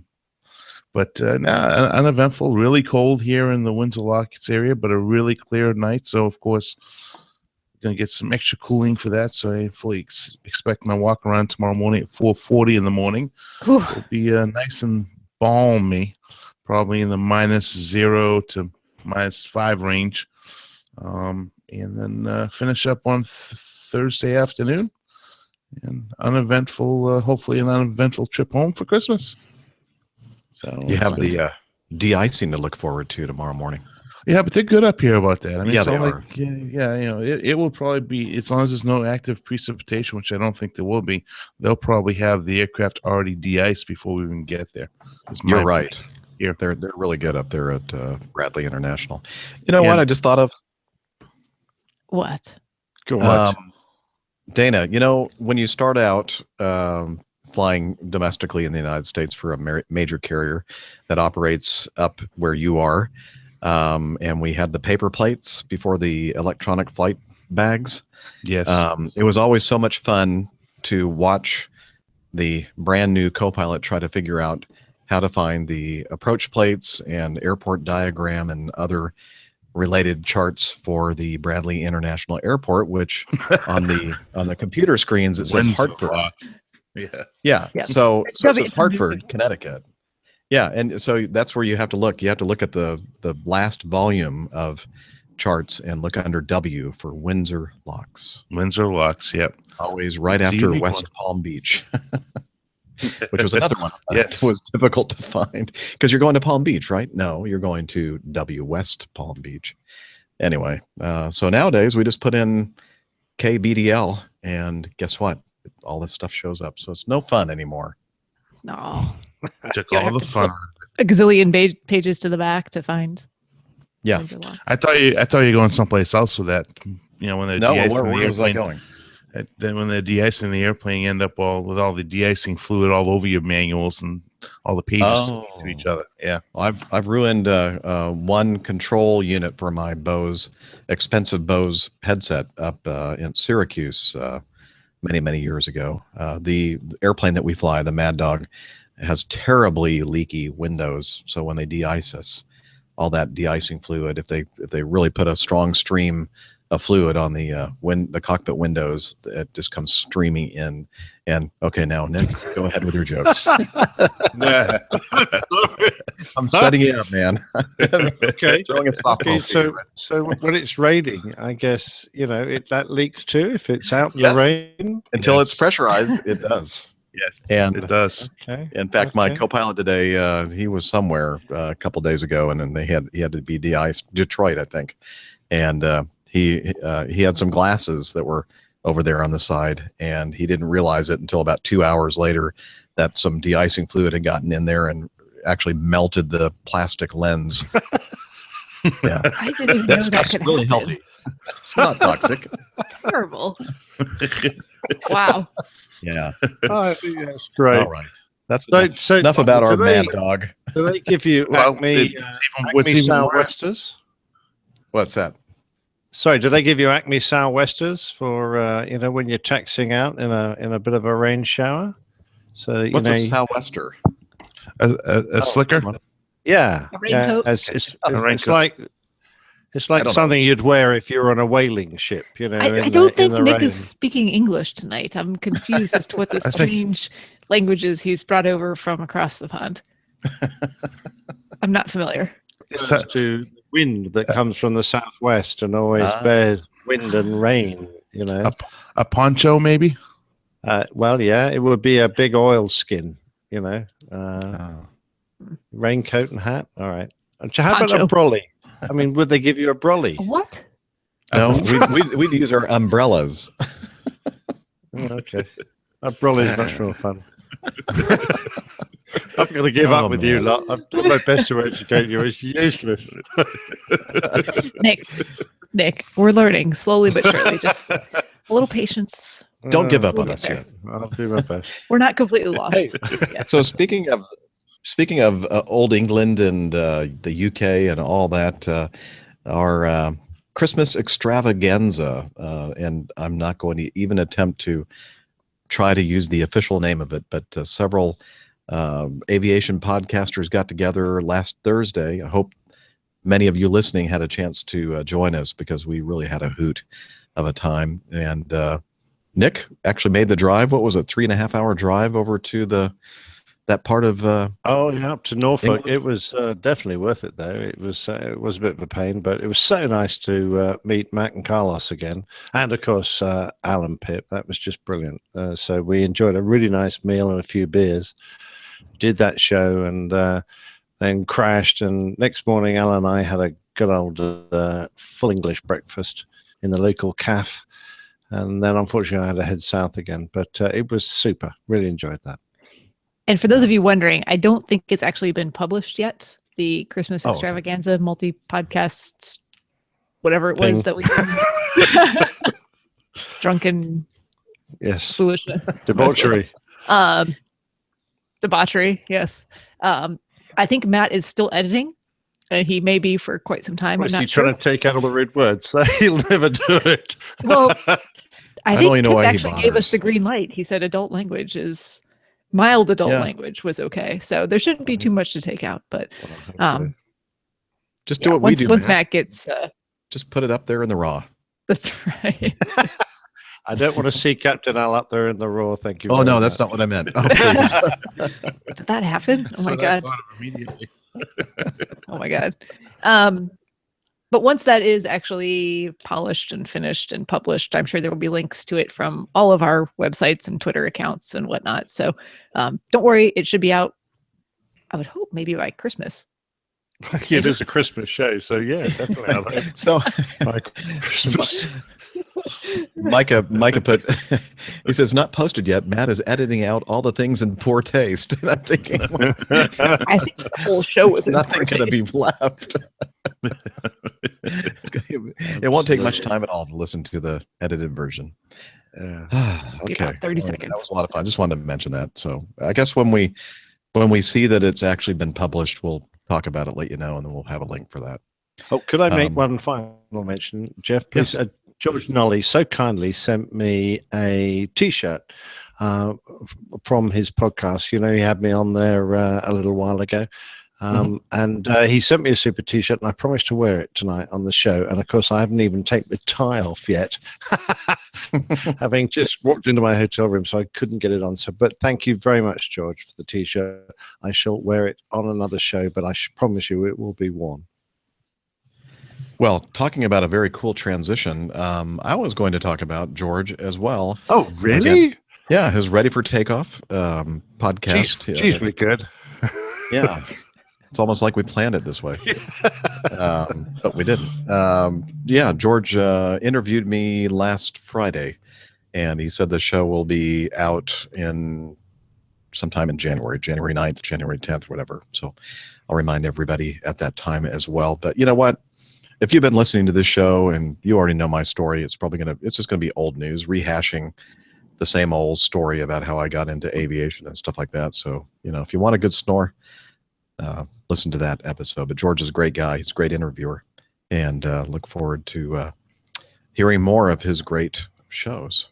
And definitely to his Ready for Takeoff podcast in the show notes as well.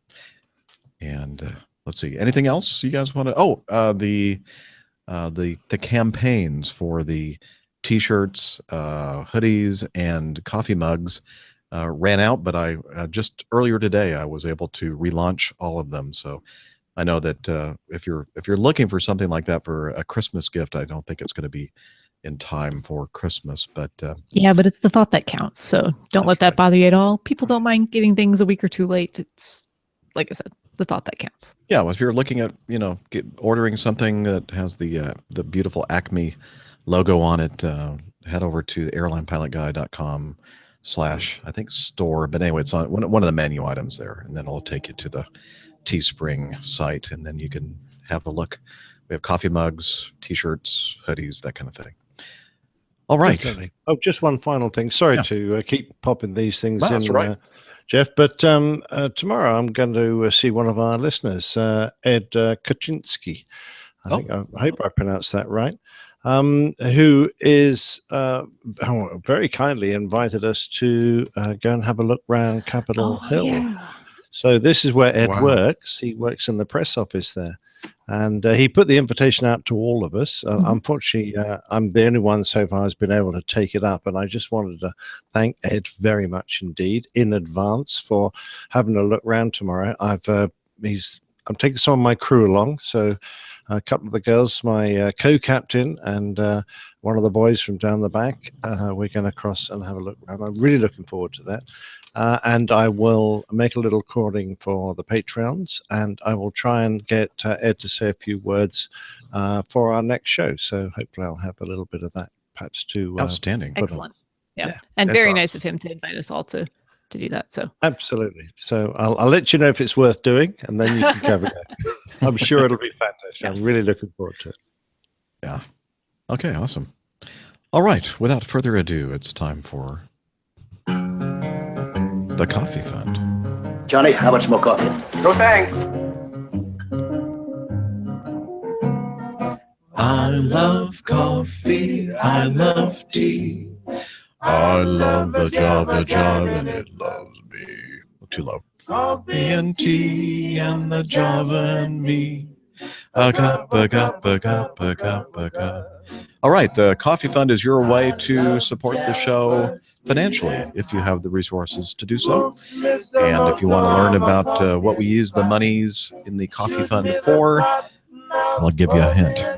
Coffee, beer, and of course, all the costs of doing this podcast, media hosting, website hosting, equipment, etc. And then bailing Captain Nick out of jail occasionally. It's all put to good use. And if you're interested in supporting us, head over to airlinepilotguide.com/coffee. And since the last episode, we have an anonymous donor and also Andrew Wilson, Chris Randall, and Nicholas Hewitt, who used the Coffee Fund Classic method. And we have some new patrons. Matthew Bunting Frame. I added a ham in there. Sorry, Matthew. Matthew Bunting Frame. Is that right? Tor Christian Stamnes and Bernie Husbands. They became patrons using patreon.com. And you can learn more about that, again, by heading over to airlinepilotguide.com/coffee. And as always, we do really appreciate your support of the show. I love Java, sweet and hot. Oops, Mr. Moto, I'm a coffee pot. Shoot me that pot. I'll pour me a shot. And now? Stand by for news.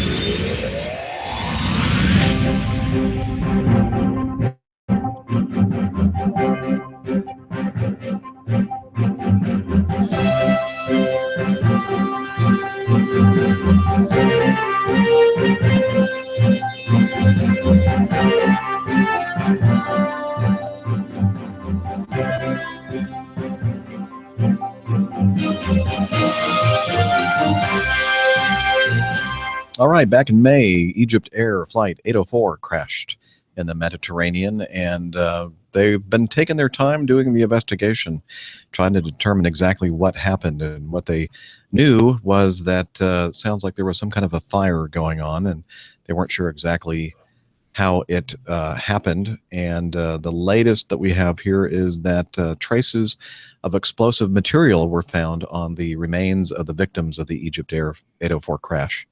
The Egyptian Investigation Committee announced Thursday last week, citing a forensic report.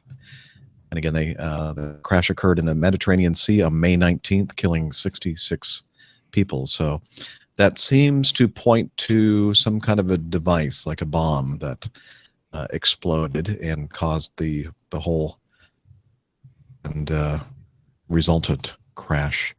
So just wanted to mention that before we move on to some interesting, an interesting incident that occurred very recently. Let's see, it was on the 16th of December. We're recording the show on the 20th, so not even a week ago.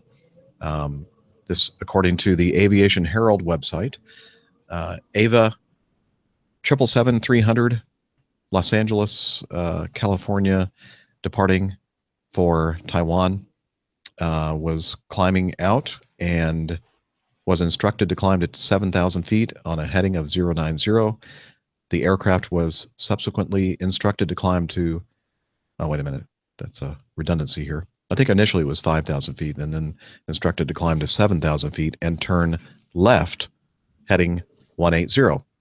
Now, if you're thinking of this right now with us, you're heading east 090, and the controller says turn left to a heading of 180. Now, sometimes they'll actually mean that that's what they want you to do, but usually we would come back and say, did you mean right to 180? Because that's the shortest way to head south. The crew correctly acknowledged the instruction and they turned left. So they really didn't question it. And shortly after this, an Air Canada Boeing 787 was performing flight 788, and they were instructed to climb to 7,000 feet and join the Gabri departure, which involves a left turn to the north. a conflict arose between the Air Canada flight and the Ava Air Flight 15. And you know what? There's a little bit more text here talking about the situation, but maybe it would be better if I played the actual recording from live ATC. That's always interesting to listen to. So here we go. Departure EVA 015 Heavy, climbing passing 1,900 for 5,000. Hello, EVA 015 Heavy, Saka departure, radar contact, climb maintain 7,000, flight in 090. Oh, it was. Climb maintain 7,000, confirm heading. In 090, 7,000, EVA 015 Heavy. Heading 090, 7,000, EVA 015 Heavy. Okay, and just another thing to add here is that normally the operations at Los Angeles International are taking off and departing to the west, and it's occasionally, like when they have the Santa Ana winds and such, the wind flow changes the flow of traffic to an east operation. Again, that's not a very common thing at all, but in this instance, the operation was an east operation, so landings and takeoffs were departing or heading eastward. So let's continue. 1393, proceed to Seal Beach, resuming navigation. That's a Delta flight. Seal Beach on nav, Delta 1593. Hotel departure, Canada 788, 2 for 3,000. Hello, Air Canada 788, hotel departure, radar contact, climb and maintain 7,000. 7,000, Air Canada 788. So 1393, maintain 17,000, contact LA Center on 119.95, 1995. Good day. 1995, have a great night, Delta 1396. 15-120-905 for tower, please, now 2095. Climb, maintain 7,000. Left heading 180, climbing 7,000, EVA 015 heavy. Okay, so there you go. He was heading 090.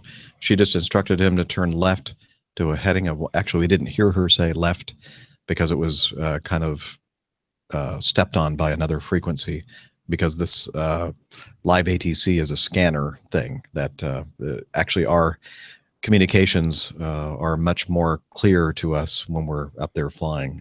But I really like the fact that liveatc.net exists and people out there, hobbyists like all of us, have scanners and are able to record all this information so we can listen to this kind of thing. But anyway, so again, that was the instruction for EVA to turn left heading 180. EVA 015 heavy, request high speed climb. EVA 015 heavy, approved requested. Approve EVA 015 heavy. Air Canada 788 on your present heading, join the Gateway departure and maintain 2509. Present heading, join the Gateway departure and 250 knots, Air Canada 788. Turn right, turn heading 180. Copy, right heading 180, EVA 015 heavy. Okay, so now she said right heading 180. Heavy, expedite your right turn. EVA 015 heavy, roger, passing heading 010, continue right turn heading. Canada 788, expedite your turn, stop your climb and turn, or expedite your climb, turn left heading 360. Left 360, stop the climb at 7,000, Air Canada 788. EVA 015 heavy, stop your climb. Stop climb, EVA 015 heavy. Air Canada 788, expedite your climb, maintain 12,000. Okay, confirm 12,000 for Canada 788. Canada 788, affirmative. 12,000, Canada 788. Give us 015 heavy, turn left turn heading of 270. Left heading 270, EVA 015 heavy. Okay, now here again, apparently he's turning back to the right to head south, heading 180, and now she's just instructed him to turn left to heading 270, which again is the long way around. I don't think she means turn left. I think she's getting her lefts and rights confused. EVA 015 heavy, what are you doing? Turn southbound now, Stop your climb. Confirm EVA 015 heavy, maintain 5,000, left, right heading. And 788, maintain 12,000. SoCal American 2452, we're with you 090 2000. Roger, EVA 015 heavy, confirm the heading. Cousin Eva 015 Heavy, turn southbound now. Roger, turn southbound now, Eva 015 Heavy. Canada 788, maintain 12000 and approach on 18.75, 2875. 2875, 12,000. American 2452, South Departure, how do you hear? Loud and clear, we're 090-2000.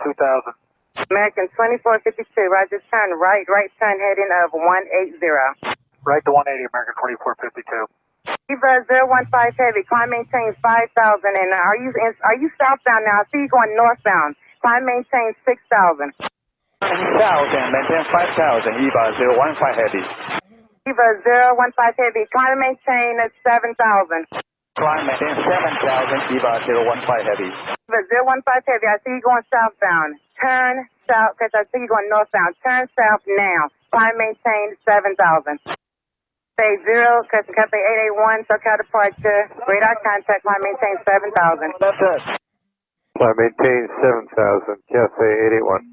Eva 015 Heavy, climb maintain 7,000 and turn south now. American 2452, turn right heading 210. Right 210, American 2452. Right turn to southbound, continue kind 7,000. Eva 015 Heavy, affirmative. Continue right turn and climbing 7,000 to heading 180. Say 881 Heavy, turn right heading of 120. Right turn heading 120, Cafe 881. Okay. I think it's enough of that. Wow. You know, they're starting off with, you know, English is not their native language. Taiwanese is. And so right off the bat, you know, you have the risk of, if you're not using standard radio phraseology, of misunderstanding what the controller is telling you. But I think that the initial situation was set up by this controller by turning the EVA flight the wrong direction to the southbound heading, and subsequently the crew not confirming that that's really what the controller wanted them to do. And then the terrain around the LA basin, for those of you familiar with the area out there, there's some pretty good terrain rising pretty rapidly to the north of the airport, northeast of the airport, and that's exactly where this EVA flight was heading. And the terrain, I think that's Mount Wilson is at 5,700 some odd feet, and it has some tall towers on it as well. And this airplane was heading right toward Mount Wilson and the Mount Wilson Observatory. And that's when she kind of got a little excited and said, "Oh, you're going north. Okay, climb to 7,000." And I think they got pretty darn close to the terrain, because they were 0.3 nautical miles south of the peak at 6,000 feet. Again, the peak is 5,700 some odd feet. So this could have been a huge catastrophe. And the FAA stated the air traffic controller who was handling AVA instructed the pilot to make a left turn to a 180-degree heading. She meant to tell the pilot to make a right turn to a 180-degree heading. The pilot turned to the left. The controller quickly realized AVA was turning the wrong direction.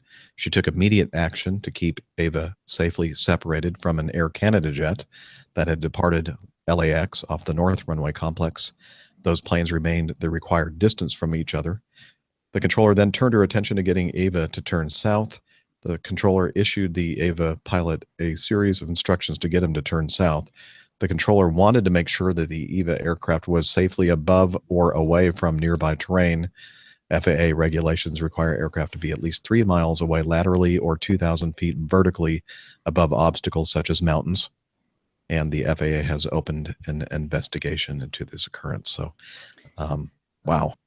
Yeah, I mean, so I've listened to this a couple times now, and I'm not any more sure now, if I had been in the Eva Air's position, that I would be any clearer than they were, having listened to it several times now, than they were on the first go around, because it's very confusing. She says, you know, whether or not she gave the wrong instructions initially, that's something that you would hope could be corrected pretty quickly with very clear instructions. You know, you can say, yeah, it was a strange request to have them turn 200. Siri also agrees with me. I don't know if you heard that. I don't even have Siri turned on my phone. Wow. Well, you do now. Hey, Siri. I guess so. Hi, Siri. Don't say that. Don't say that. Oops. Anyway, Oops. I swear she can hear through the earphones. I know mine's going crazy. Blocker. Go crazy too. Tell Siri to turn right at 180. Turn right at 180. So anyway, I don't even know what I was saying now. But anyway, I don't know that I'm any more clear now on what she actually wanted, because even though she said, it was a initial request to turn left to 180, which is a 270-degree turn, which sounds like not the expected thing to do, but the crew read that back and she acknowledged it, which, I've been there. We've all been there, where you're thinking one thing in your head and you just say the opposite for whatever reason. That happens. That's part of being human. That's a human mistake. She realized it pretty quickly when the traffic was turning into conflicting traffic, and turned them back the correct direction to the right. But then she continued to issue instructions that were not clear. Either turn back left to 270. So, okay, now we're going from, they're passing through 1010, but go back left to 270. That doesn't make a whole lot of sense. But then instead of saying turn left, turn right, then she just starts saying turn south, turn south. Okay, that's great. But if you're heading on a northerly track, you have two options to go south. Which way do you want us to go south? Which way do you want me to go? Yeah. So you can tell the confusion in her cockpit too. You can hear some of the background. And you can hear kind of their anger too. But, like you pointed out, English isn't your first language. It may not be easy to, when you're confused, upset, it gets harder to process that and then express that in a language that's not your first language in a clear and cohesive manner, and say, what is it you would like us to do? Is it a left turn? Is it a right turn? I think that's what any of us hope that we would have done in that situation. Say, stop, I need clear instructions. Is this a left turn? Is this a right turn? What heading are we turning to? Please let me know so we can do that, and we will do that as expeditiously as possible. But it was just getting very confusing, I think, on both sides of the conversation here, and it had that fortunately not disastrous outcome. Yes, only by fortune rather than design. Exactly. I will say one thing. Being a visitor to this, the controllers can often be quite aggressive, assertive, firm, whatever word you want to use. And if they say something and they really mean it, quite likely that you're going to go, oh, okay, yeah, I better do that. So, and at some point, despite the fact she's given the wrong instructions, she's haranguing this crew. And I'm really feeling for them, because she's being extremely assertive, as if she knows exactly what's going on. And I don't think she really does. And therein lies the problem. The crew are quite likely to listen to her because of her tone and manner, and assume she has a complete grasp of the situation when it's quite obvious she doesn't. Yeah. Right. I mean, if someone says to you, what are you doing now? You're going to go, what are you doing? I'm doing what you told us to thought do, I was doing I think. Yeah, exactly. I think the better way to handle that would have been, what is your heading? Not what are you doing? What is your heading? Correct. She obviously knew what the altitude was, and she obviously, corrected her initial error, but I think she snowballed the error by not using standard phraseology, which, as everybody else has pointed out at this point, ESL, English as second language, these guys are now getting confused, and they're not used to hearing the commands that she's given. So thus it's adding to the confusion, and very lucky that they didn't have a incident out of this. But if things start snowballing down the wrong path and they're confused, all of us can attest being in the cockpit when things are going out of control, and standard phraseology in this case, whether she being firm or aggressive, standard phraseology I think would have been a whole lot better use of the airtime, and certainly would have probably clarified the conversation between them. I found myself, I've countless thousands of hours, and I'm sure we all do here, and I always find myself confused listening to her. So Yeah, but Can I you think imagine- Jeff made a very good point at the beginning. It's so rare for them to be using the easterly runways for departures. I've never done one. I've never landed on the easterlies. I've never taken off on the easterlies. So it's not like the controllers do this all day, every day. They're working with a very odd set of departure patterns in terrain which is naturally rising and would has its hazards, whereas normally we'll depart out to sea, and it's a very simple matter to make some altitude before you turn back into that bowl of high rising terrain. So, you know, I feel for her from that respect. She may not have been, well, she wouldn't have been nearly as familiar with those departures as she would with the normal ones.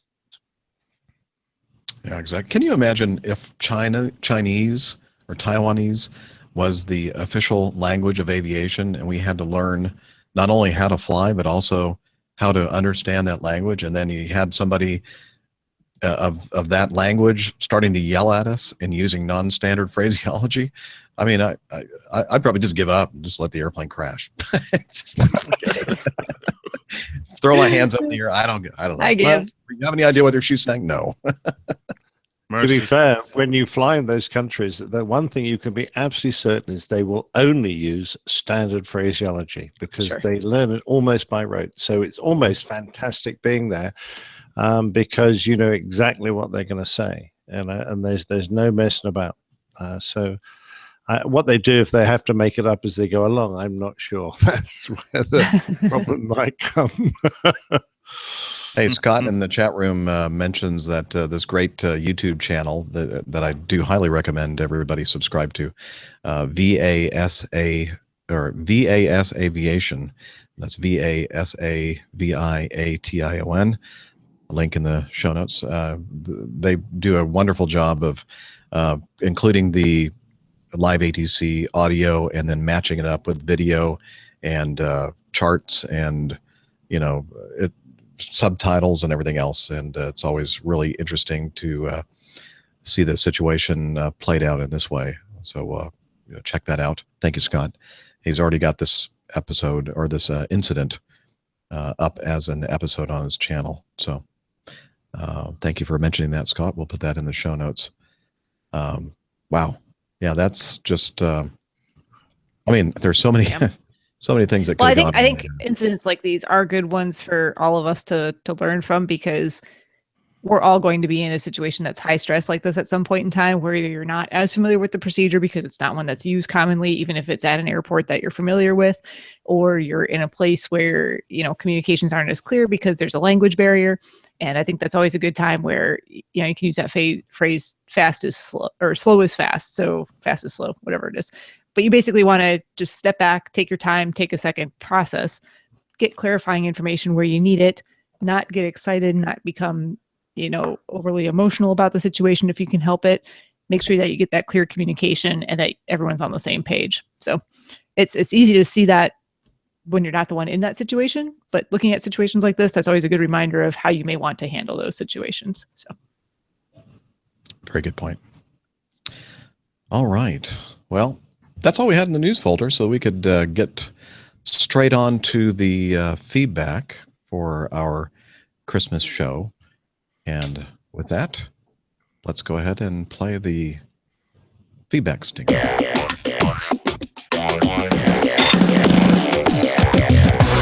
Captain, incoming message. All right. Let's see. Who are we going to start with here? Let me get to the right folder. Maybe Yes, this ma'am? really, really, really old feedback. Yeah. From Matt in Mississippi. He sent this to me last year. And on January, actually, it was right around Christmas last year, wasn't it? December 23rd? Yes. Yes. And on the 25th of January, I wrote him back and said, oh, it looks like we didn't get a chance to do this for Christmas in 2015, but I'm going to set this to the side and hopefully remember it for the end of this year, 2016. And I said, just in case, if you remember, could you resend it to me when we get close to Christmas? And Matt did. He remembered. And this is from Air and Space Magazine, And it's a Christmas-related C-141 story. And I flew the C-141 in the Air Force, the Starlifter made by Lockheed. And again, this is from Air and Space Magazine. In the early 70s, I was co-pilot on a 4th Military Airlift Squadron Air Force C-141 jet transport at Yokota Air Base near Tokyo. One winter, we spent 2 weeks shuttling people and cargo all over Japan, South Korea, and Southeast Asia. And when the work was done, we really wanted to get home for Christmas. But unless we could be assigned to an aircraft heading east to Seattle, that was not going to happen. Then, good news.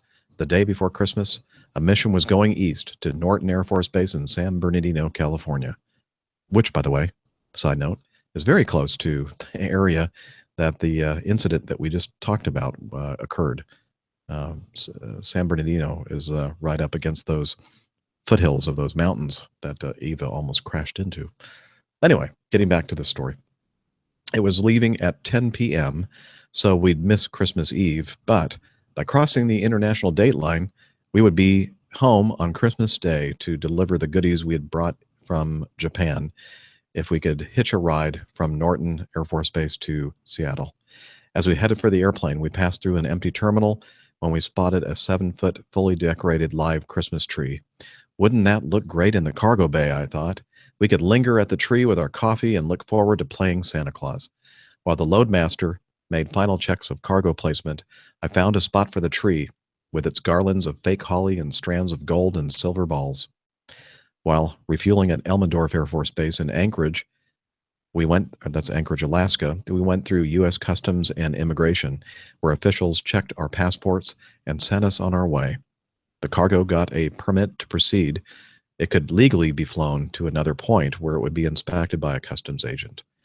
We passed over a snoozing Seattle around 6 a.m. We passed over snoozing Seattle around 6 a.m. Somewhere over Northern California came the first hint of a problem. Pilot, this is Load. Do you have the cargo manifest and the customs papers? Load. Pilot. No. Why would I have them? Co-pilot. Load. Do you have them?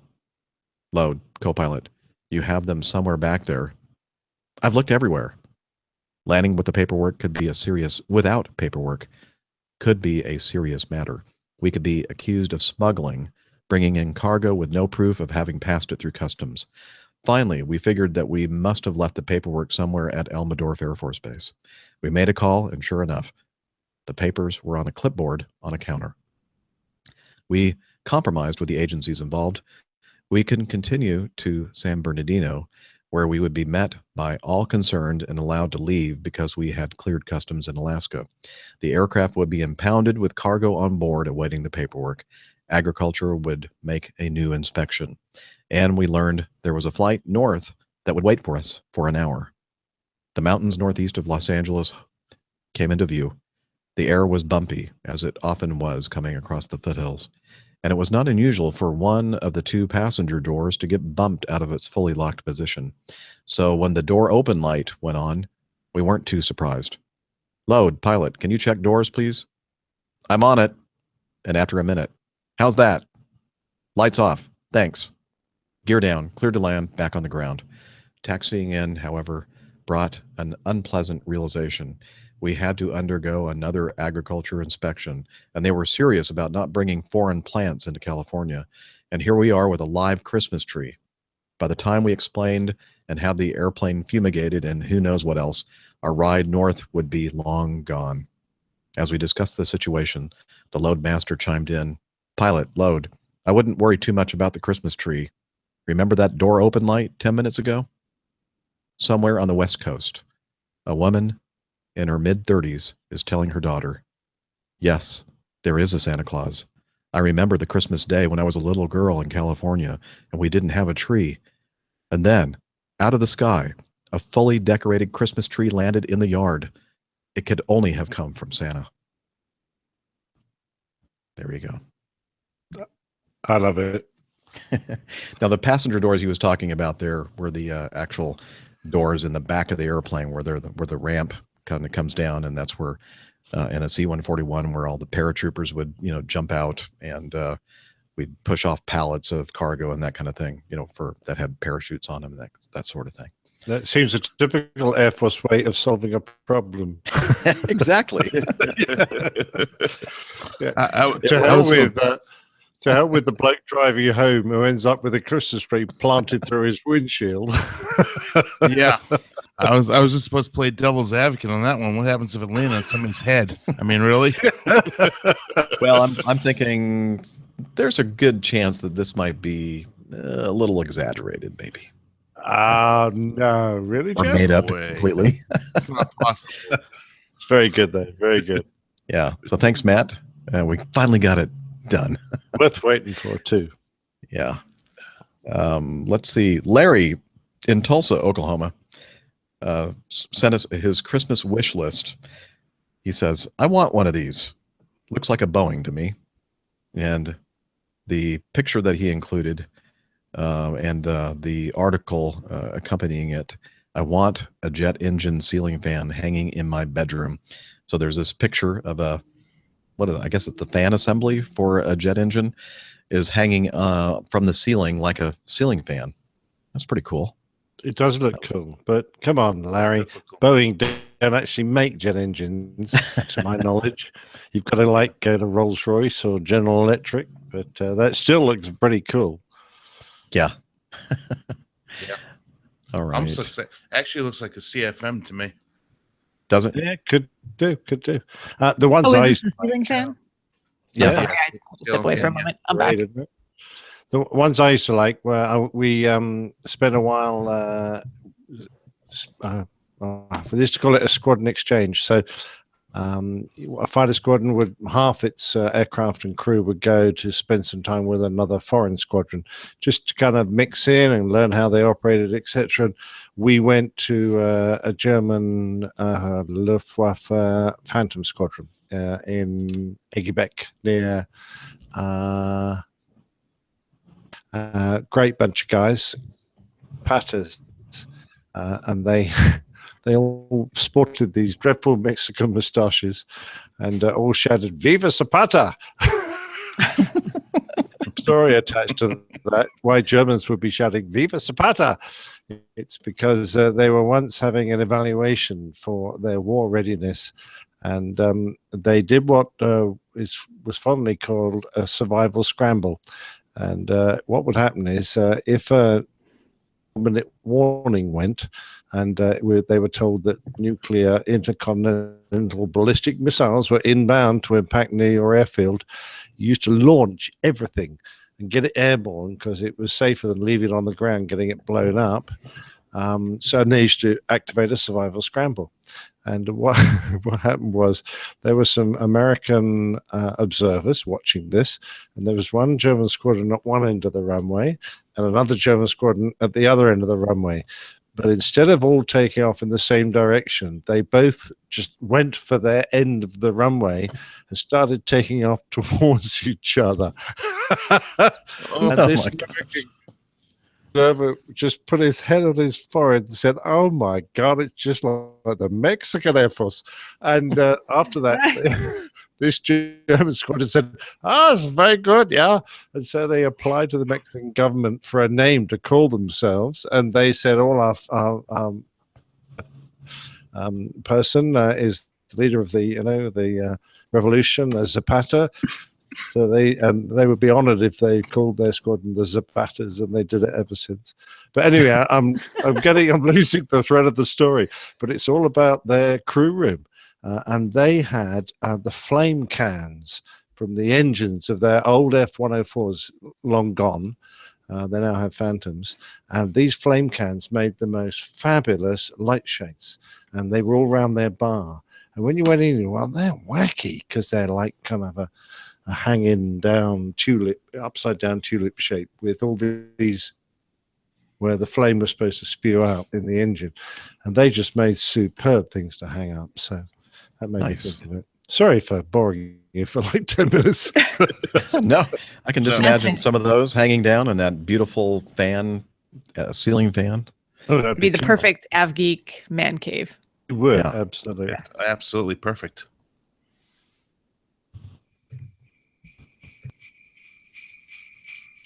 This is Miami Hick.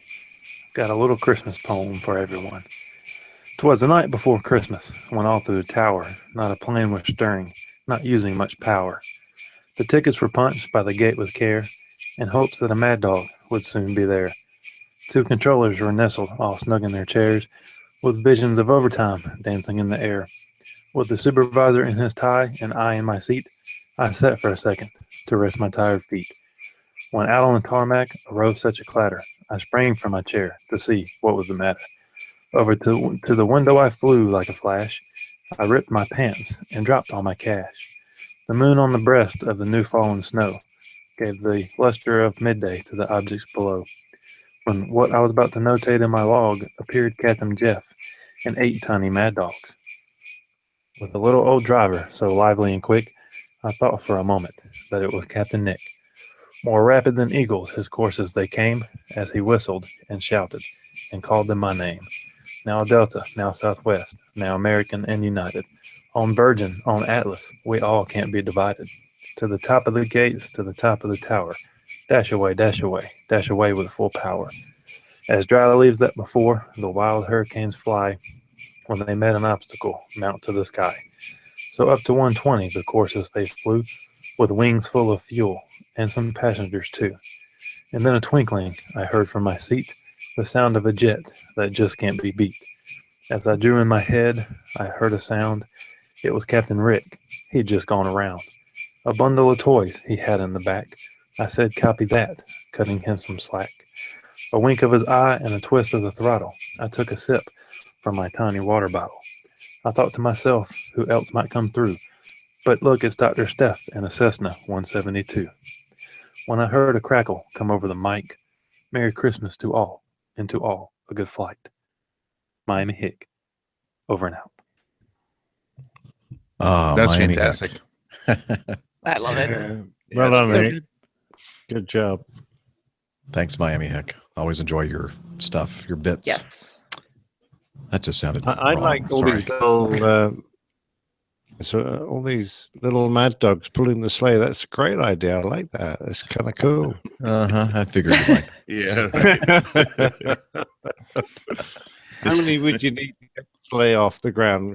20 or 30? I don't know. I'm just trying to Probably. I mean, it's a pretty big sleigh, so Yeah. carry all the toys for all the children in the world. Millions of toys. Yes. Actually, the one thing about that jet, Jeff, is that the engines look vast on it. I can never, why the hell does that tiny little pencil need 2 enormous great donks like that? Yeah, it's nice. It's got a good deal of power, actually. So I believe you. I'd love to have a go one day. I hear that the 717 is even more powerful as far as thrust to weight is concerned. Oh, Have you heard that too, Dana?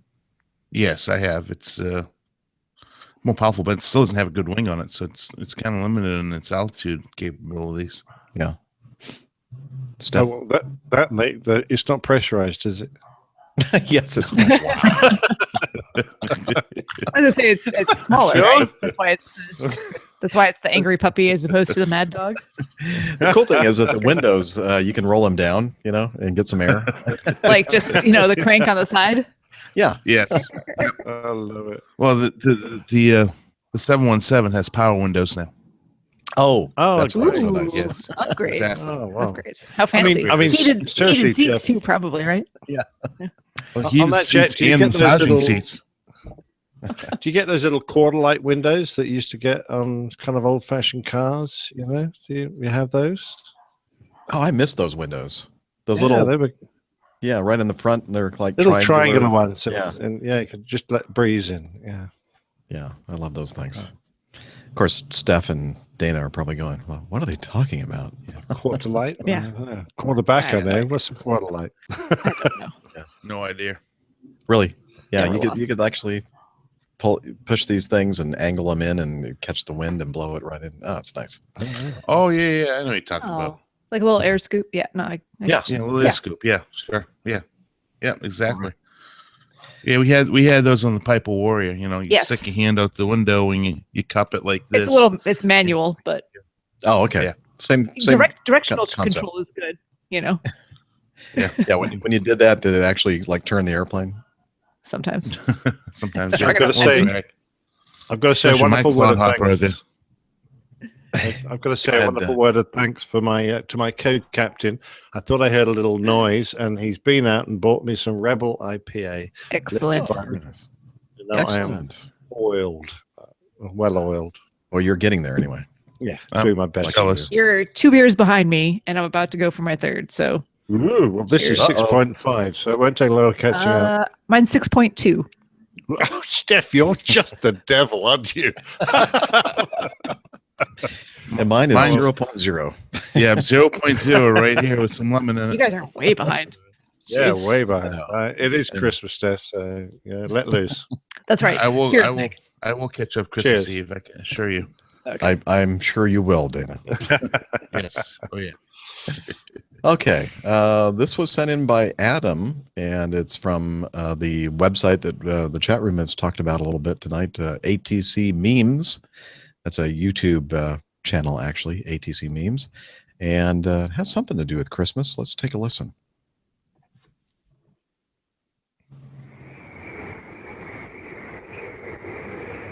'Twas the night before Christmas, and out on the ramp, not an airplane was stirring, not even a champ. The aircraft were fastened to tie-downs with care, in hopes that come morning they all would be there. The fuel trucks were nestled, all snug in their spots, with gusts from 240 at 3.9 knots. I slumped at the fuel desk, now finally caught up, and settled down comfortably, coffee in my cup. When the radio lit up, with noise and with chatter, I turned up the scanner to see what was the matter. A voice clearly heard, over static and snow, called for clearance to land below. He barked his transmission so lively and quick, I'd have sworn that the call sign he used was Saint Nick. I ran to the panel to turn up the lights, the better to welcome this magical flight. He called his position, no room for denial. St. Nicholas 1, turning left onto final. And what to my wondering eyes should appear but a Con-built sleigh with 8 road-taxed reindeer. With vectors to final, down the glide slope he came. As he passed all fixes, he called them by name. Now Bunce, now Manta, now Beams and Nordo, on Comet, on Cupid. What pills was he on, though? While controllers were sitting, scratching their head, they phoned to my office, and I heard it with dread.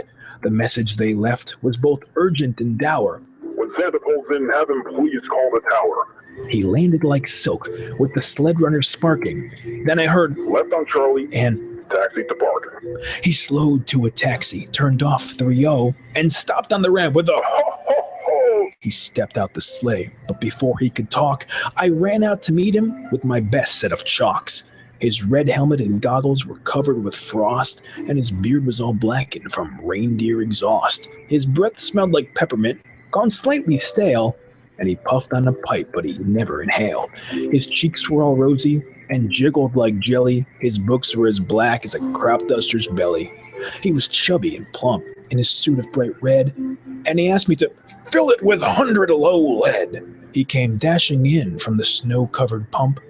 I knew he was anxious for draining the sump.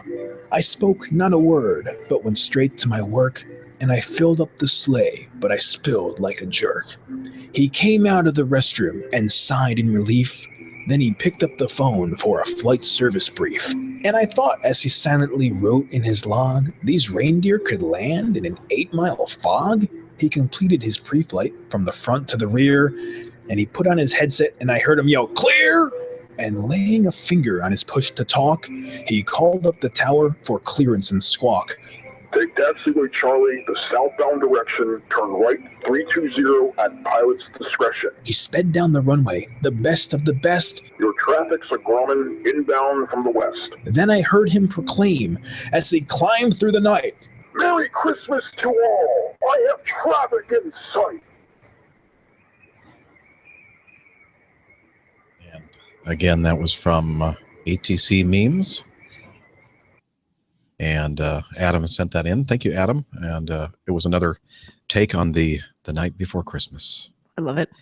They're also good. That's great. Yeah, very enjoyable. Yeah. We're going to skip. We're not going to do Plain Tales yet. We'll save that for a little bit later. And let's get this done before Liz has to leave us in the chat room. She sent this cute video, a link to a cute video from a far northern Quebec for Christmas. So let me go over here and set this up. And I got to share my screen. It's always a big risk, but I'm going to take it. And where is it? Here we go. You're a daring one, Jeff. You're a daring one, Captain Jeff. Sorry, just part of the Christmas thing. Okay. Can you see the video screen? Yep. Yes. Yes. How do you pronounce the name of that airport? Kujak. I have no idea. Uh-huh. Kujak. Looks like a... Liz will have to couple tell names. us. Yeah, she'll have to pronounce it for us. It's probably something completely different than what we're thinking it sounds like. No doubt. Yeah. Okay. Here we go. You guys ready?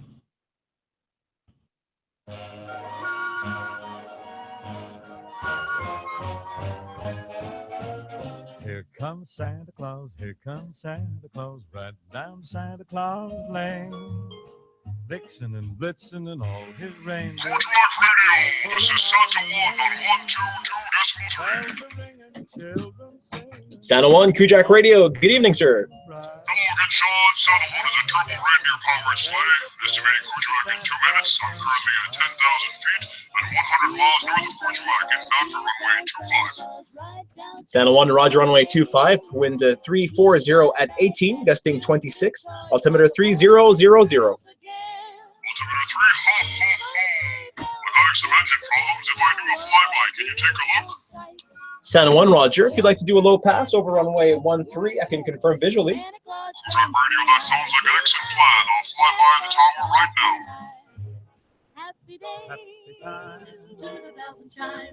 Santa 1, Roger. Your engine does seem to be fluttering a little bit. However, the mechanics on the ground will be happy to take a look at it for you. Oh, that sounds perfect. Thank you, Sean. I'm turning final now. Santa 1, Roger. Wind 340 at 18, gusting 26. Santa knows that we're God's children. That makes everything right. Man, oh man, are those reindeer ever fast. Santa Claus is coming tonight. Kujak Radio, Santa's taxi to the apron now. Santa 1, Roger. Taxi at your discretion. There's some fresh hay for the reindeer and some milk and cookies up for you in the tower. Oh, thank you so much, Sean. So you see, kids, Santa Claus is back in Kujak to make sure his sleigh is in tip-top shape for Christmas Eve. He'll be flying back up to the North Pole tomorrow to load up his sleigh with all the gifts and slide down your chimney on Christmas Eve. So from all of us here at the Kujak Airport and the NAV Canada family, wishing you and yours a very Merry Christmas and a Happy New Year. All the best and take care. I think it's Kujak. Kujak. Got it. Kujak. Yeah. We didn't have to have Liz tell us because that guy did. Perfect. Wouldn't he? I love that. That's excellent. That was so cute. Like you. Where? Where's my Hanukkah claus? Hey, so Christmas time, we were even talking about it right before we played that video, is a time where a lot of people who are adults and who like to imbibe adult beverages kind of do it. And I have no idea what you're tradition. talking about. Right. So Mario and Chris, the guru from the Hey Techies podcast, sent in the same exact link. And this happened not too long ago. It was a flight on Southwest Airlines, I believe, from Oakland to Kansas City, Missouri. And I believe there were a whole bunch of Oakland Raiders football fans on board. And they were drinking quite heavily. And according to this story, passengers on Southwest Airlines flight from Oakland to Kansas City managed to drink all of the plane's alcohol, prompting the pilot to go on the overhead speaker and congratulate the flyers. Well done, you And- passengers. Well done.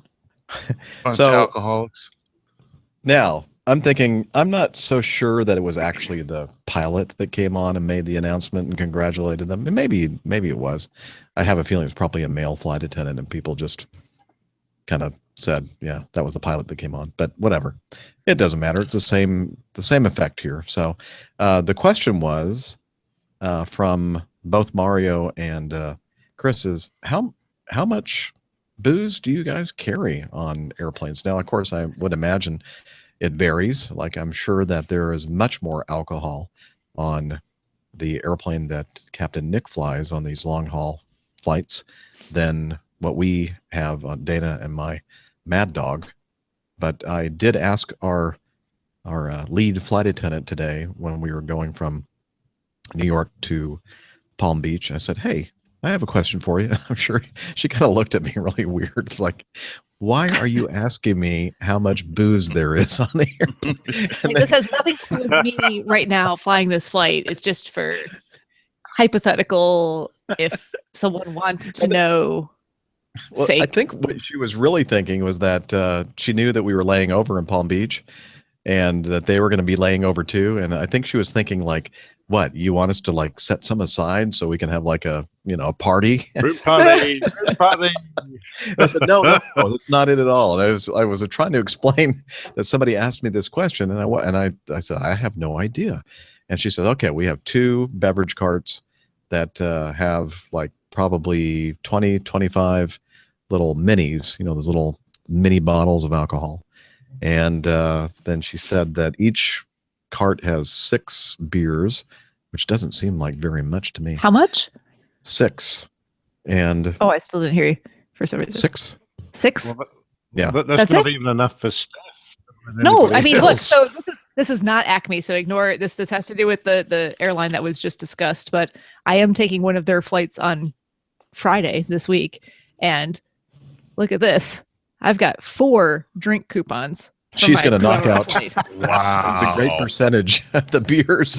Well, wow. I suggest you hand those over pretty early in the flight, Steph. Otherwise, you're going to be disappointed. My flight is at 10:15 in the morning or something like that. So it's noontime that's drinking someplace. time, right? That's right. It's 5 o'clock somewhere. That's right. And I think that she said something about those little mini wine bottles that were probably about, I don't know, maybe 6 or so of those on each cart. But then she said they have the big bottles in first class. And I think she told me something about around, they have red and white bottles of wine. And I think she said about 12 full-size bottles as well. Which, so I guess you have to drink wine if you want to. I don't know. It just didn't sound right to me. But, that's what she said. And she's a flight attendant, and she knows a lot more about it than I do. But just doesn't seem like enough to me. But I don't know. Maybe somebody out there has a, let's see, Ian and Tyler both work for different airlines, one here in the U.S. and one over in Europe. Perhaps they might have the answer for us. How much booze is on those airplanes, guys? Please let us know. Well, all I can say from where I sit is that if you want to try and drink the airplane dry, then you best try and do it on the homeward flight, because actually we don't recharge. We carry the booze both ways. So the crew try and leave enough on board for the return flight. So that's the time if you want to drink it dry, it's much easier. But on the other hand, if you want to consume so much that you're sick as a dog, and probably get arrested on landing, then you do it on the outbound flight. Which we are not advocating for by any means. Exactly right. The supply is almost inexhaustible. I wouldn't say that. I'm talking about a real airline then. I would imagine you guys probably have a lot more alcohol on your big jets. I'm sure for international flights, there's quite a bit more. Well, we actually have a whole bar was stocked with, wow, wine and spirits and everything. So, I mean, it's like a pub up there. My only beef with Acme advertises certain beers on their in-flight beverage, They never menu. have them. I know. They never have them. It's only for flights out of like New York or Los Angeles. And I'm like, Mhm. but I'm going through, large hubs most of the time. So I don't know. If you could just pass that along to Acme management, I'd be I will very grateful. definitely pass that along Thank and you. see what we can do about that. I actually do think they're improving on that. The selection, et cetera. That I saw some kind of a memo not too long ago about craft beers and the fact that they're trying to get more of them on board. They sure are. But for some reason, the pilots keep drinking them all. No, I'm just kidding. No. Yeah. Let's No, see. When we're not ready. Now, you guys, we're talking about in the old days, not nowadays, but in the old days when you finished a flight, did you ever walk off the airplane with a couple of beers for the journey to the hotel? No, never. Actually, no. Never? No, because Acme is, especially back in the older days, we're very, very serious about taking anything off the airplane. I mean, even a bottle of water. That seems to have changed. I'm not sure if our regs have, but the attitude of the employees has seemed to change over time. But I still am old school, and I never take anything off because I don't want to get fired for for stealing something from the airplane. When I joined my airline it was the done thing that we would all get a couple of beers to drink on the bus. And the cabin crew would mix up cocktails in bottles and for the bus. And, we'd have a little party, particularly if it was a bit of a long journey. It was great. And when we often got back to London, since you weren't going to go off to a hotel together, you were going to go to your homes, we would crack a bottle of champagne and we'd all have a glass of champagne around the bar to, wind down after a long, hard trip. And then we'd walk off the airplane and feel refreshed and happy, ready to climb into our cars. Lovely. Drunk drivers heading home. One glass of champagne. Yeah, exactly. Drunk pilots, yeah. No, that changed. All of a sudden, it became no, and then it was brought back again, but it was only one drink, and then you were allowed to take a drink off, but you had to pay 50 pence, and it's this is too hard. Come on, guys. But I tell you what, it's gone up and down, and the really nice thing now is that they've allowed the captains to use their discretion, and if they feel the crew have worked particularly hard or done a particularly tough job or had a hard time, they're allowed to take out their company credit card and buy them something, which is nice. Unfortunately, I couldn't buy them a drink today, but exactly what I did at the airport. We were waiting for our bus to pitch up that had a puncture, and we were standing around. So I said, okay, company credit card's coming out. I'll go to Starbucks and get yourself a coffee or something. There wasn't a bar there to drink from, and they're not allowed to drink in uniform anyway. But it's a nice thing about Acme Red. They've got a good attitude towards that now, which is such a change from the old days. It's good. Excellent. Yeah, we used to have. Go ahead, Dana. I think you're. I was going to say, not that I ever participated in that, but I do know in the days gone by that crews would actually partake in taking certain things off of aircraft and do that, fix a couple drinks on the way to the hotel. I have had the unique opportunity myself to get picked up in a limousine on a couple of different occasions, not the regular van that they pick you up in, but a true limousine that had fully stocked bars. Hey. Yeah, that's by the time we got to the hotel one time in New Orleans, I can specifically say it was it's almost a 30-minute ride, and that bottle of bourbon didn't stand a chance between the three of us. So I do. That's the American name for paraffin, isn't it? Bourbon. Nick does not. Yeah, like bourbon. I'm with you on that, Nick. Well, you guys call it sipping whiskey. I'm sorry, where I come from, whiskey tastes quite different. Yeah. Well, I remember the days that the vans sometimes would have, and you'll see this even today, except that the contents of the cooler is ice water or cool water.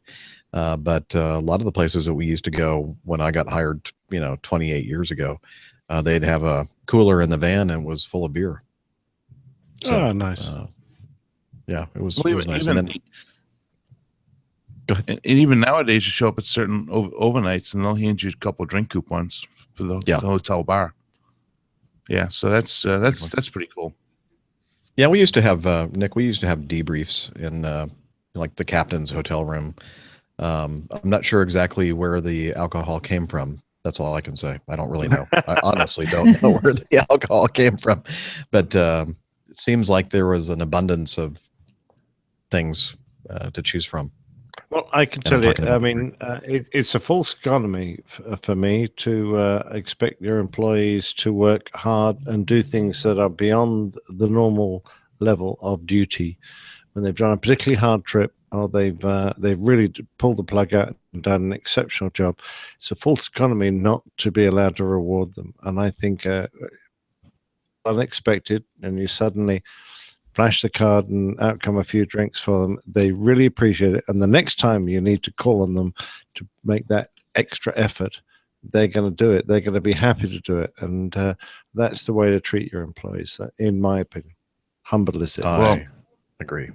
I agree, but over here on stateside compared to Acme Red, we do have financial rewards that are handed out every once a month if it's if we're meeting our goals, and then then we have our annual bonus. So in a roundabout way, every day, it's not an individual acknowledgement of going well above and beyond, but ultimately, we do reward, I think, in a different way, our employees that do a good job to make sure that we are the best, or at least over on this side of the pond.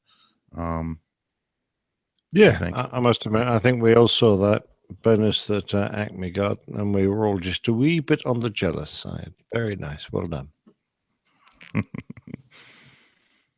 So, I guess it was just me. I thought maybe is the Hangout still going? Yeah.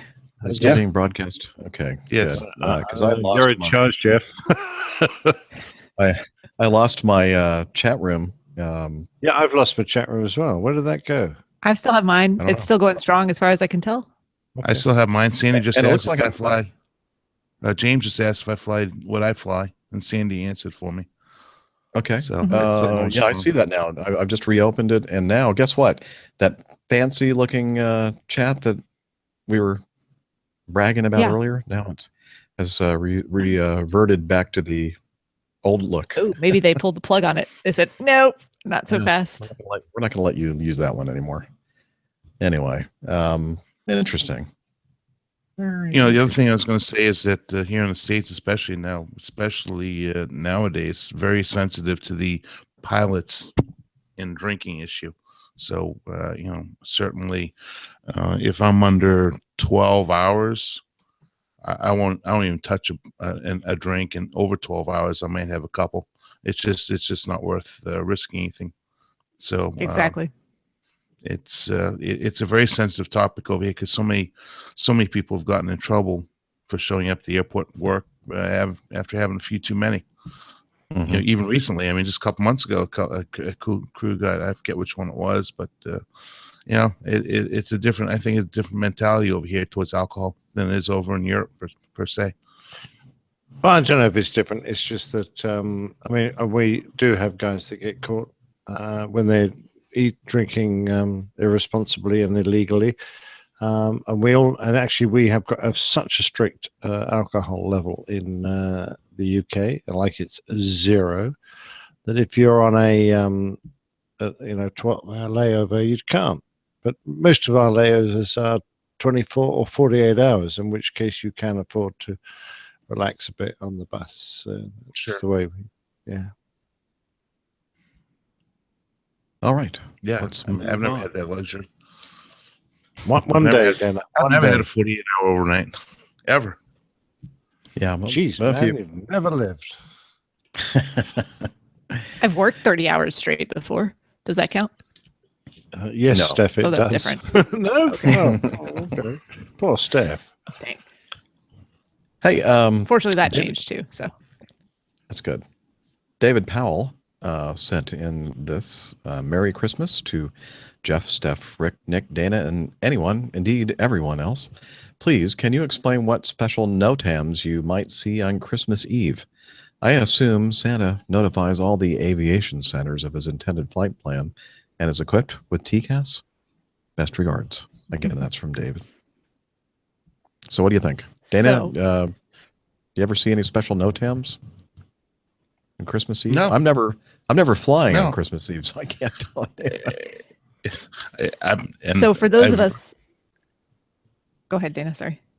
I was going to say, recently I've, only last couple of years I've been able to hold the actual holiday off. So, sometimes controllers have some fun with that and put something out. I've seen something very similar to that. I don't know if it was, can't remember whether it's specifically a NOTAM or whether it was, a broadcast or, something on ATIS, but I do remember over Christmas is something to that effect.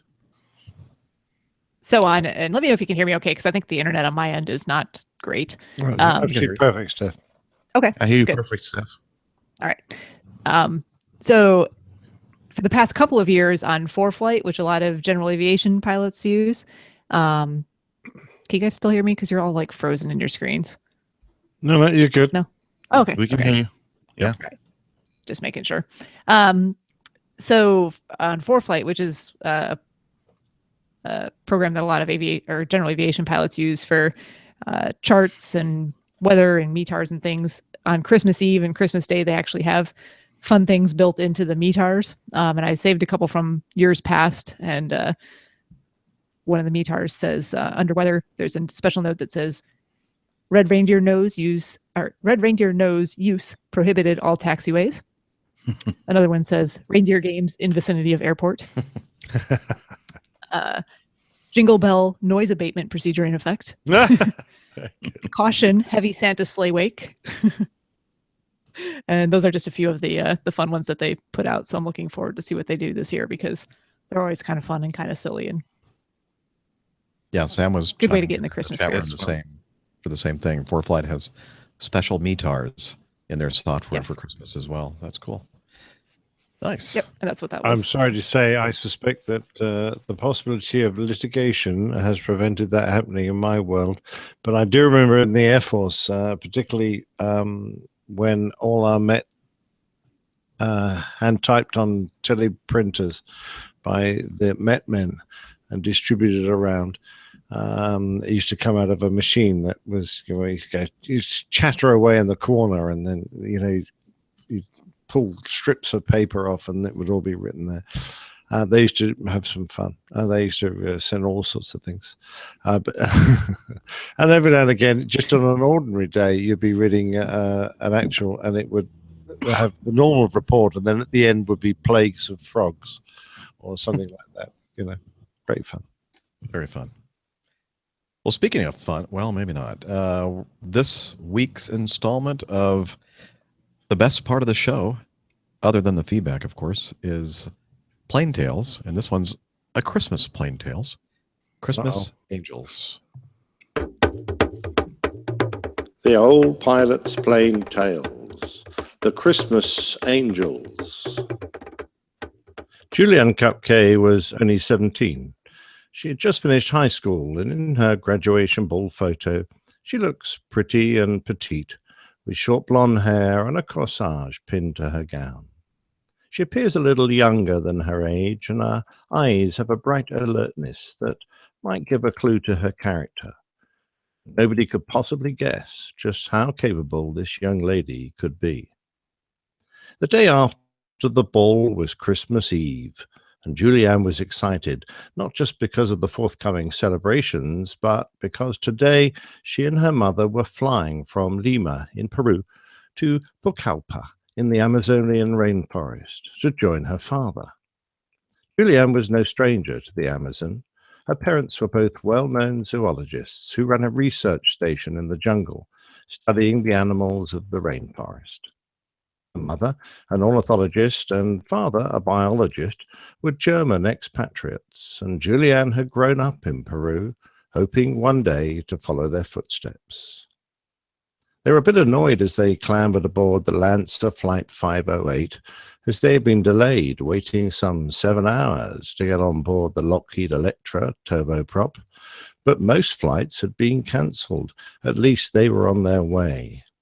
Finally, just before noon, the 86 passengers and 6 crew prepared for takeoff. The airline had already lost 2 of their aircraft, one of which had been the worst Peruvian air disaster ever, and this was their last remaining machine. Julianne's parents knew it might not be safe, but there was little alternative, and they were keen to get together for Christmas. The flight wasn't a long one, and they were only cruising at around 21,000 feet, but the weather ahead looked poor. The bright sunlight disappeared as they entered some heavy cloud, and the aircraft began to be buffeted around. Soon a few lightning flashes lit up the cabin, and they could hear heavy rain rattling against the fuselage. The mother could hardly speak, so they held hands while they listened to the crying and weeping from the other passengers. The captain was concerned as tropical thunderstorms were violent and dangerous, but he knew that many of his passengers were traveling to be with their families over Christmas, so he pressed on. The turbulence became worse, and the aircraft was being thrown around.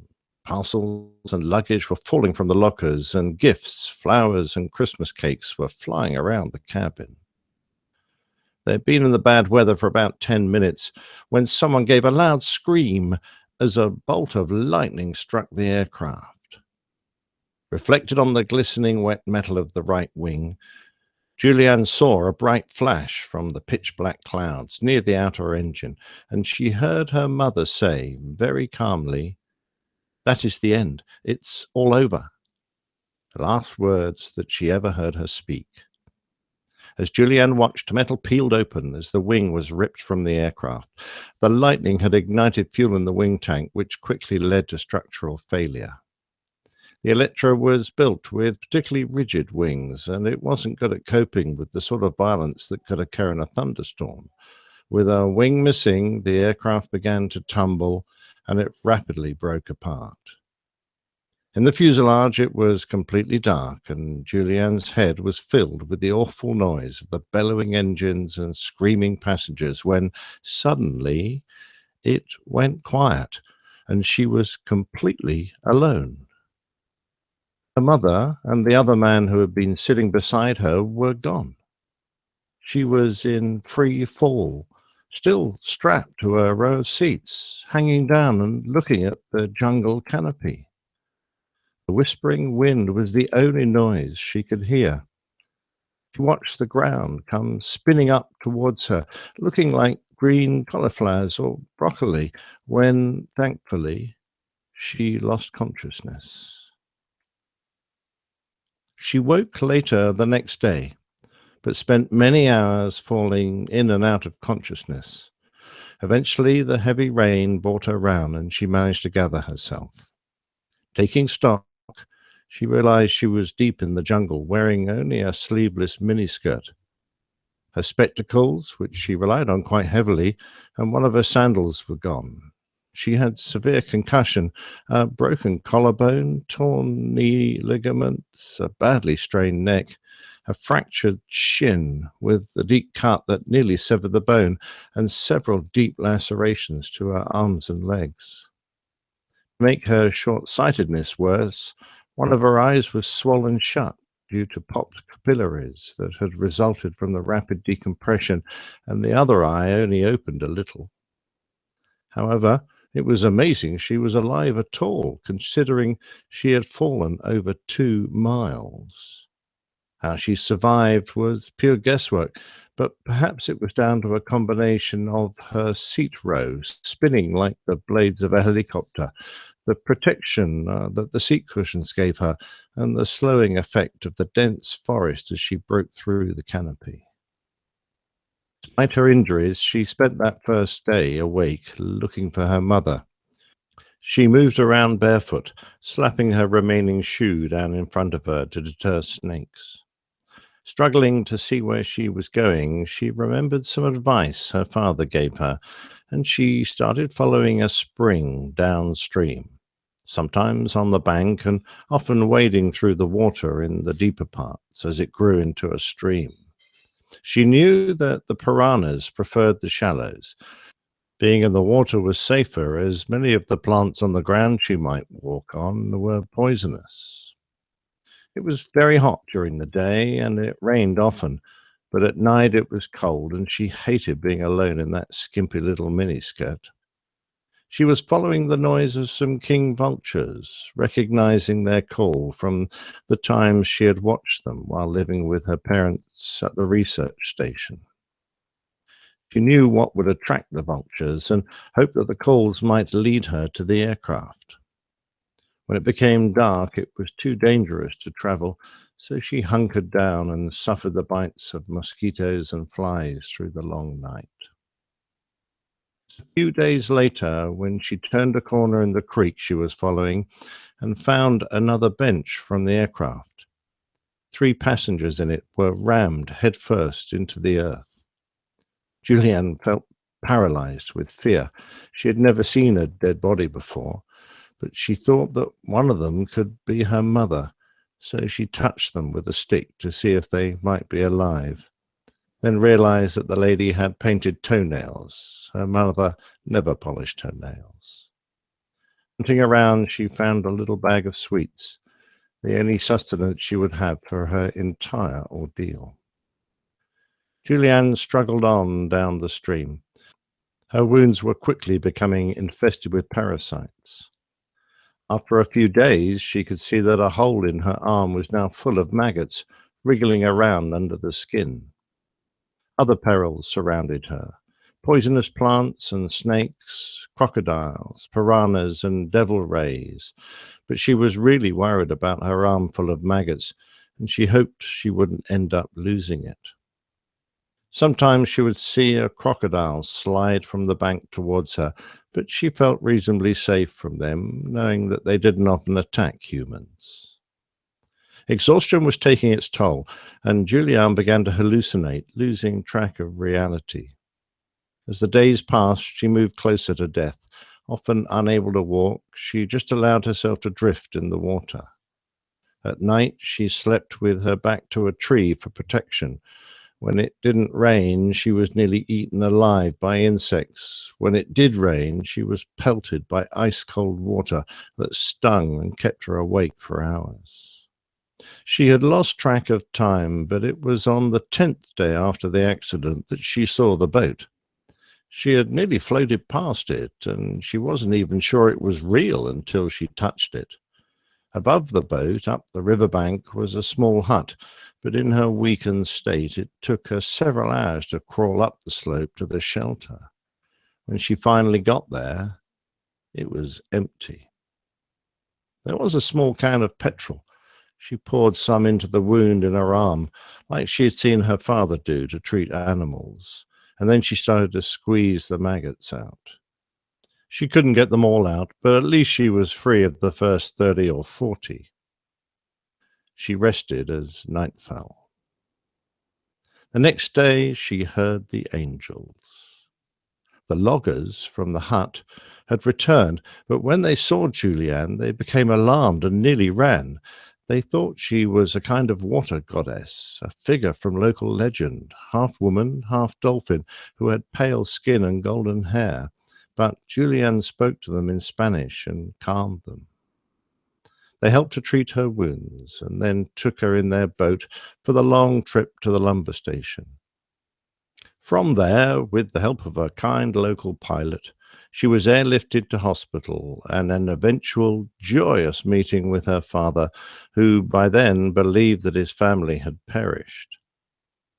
Being one of the few military officers on duty over Christmas, Dr. Juan Ramirez had been coordinating the search for the missing Electra, but there had been absolutely no sign of the debris through the thick jungle canopy. However, with Julianne's help, it was soon found. When the crash site was discovered, the trees all round were hung with the belongings of the passengers, clothes, gifts, and packages suspended there like macabre Christmas trees. Apparently, Julianne's mother might have also survived the fall, as had a few others, but sadly they all died in the jungle of their injuries before help arrived. Julianne was to be the sole survivor. Unbeknown to her, when she set off to follow the little stream, in the opposite direction lay a major river, only a couple of days' walk away, where her rescue would have been quickly assured. However, despite the trauma and mental anguish that she suffered, she eventually recovered, continuing her studies in biology at Kiel University in Germany, finally completing a doctorate. She returned to Peru to study bats in the tropical rainforests of South America. Now she works at the Bavarian State Zoological Collection in Munich. Her autobiography, When I Fell from the Sky, was published in 2011, for which she received the Korean Literature Prize. Lancer stopped operating and was closed down. Inquiries had revealed that the previous aircraft to crash before Julianne's flight had been poorly serviced by motorcycle engine mechanics instead of qualified engineers, and that the pilots didn't have the required licenses to operate commercial flights. So when an engine failed after takeoff, they mishandled the aircraft, killing everybody on board. That was lovely. Yeah. Yeah, just a perfect Christmas tale. It leaves you feeling all warm and fuzzy. Ho, ho, ho. It's like, say maggots one more time. Say maggots one more time. Maggots. No, crazy story though, and even more incredible that it's really true and you could survive something like that. It doesn't seem possible at all.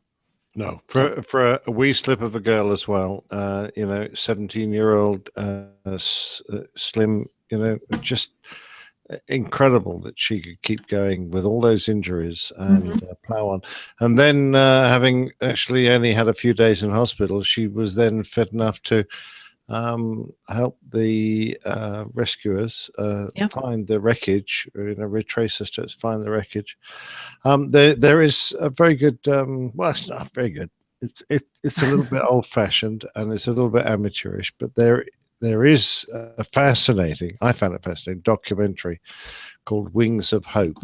And one of the fascinating things about it was that the guy the documentary maker was in South America at the time about to make a film on a different subject, and he almost ended up on that.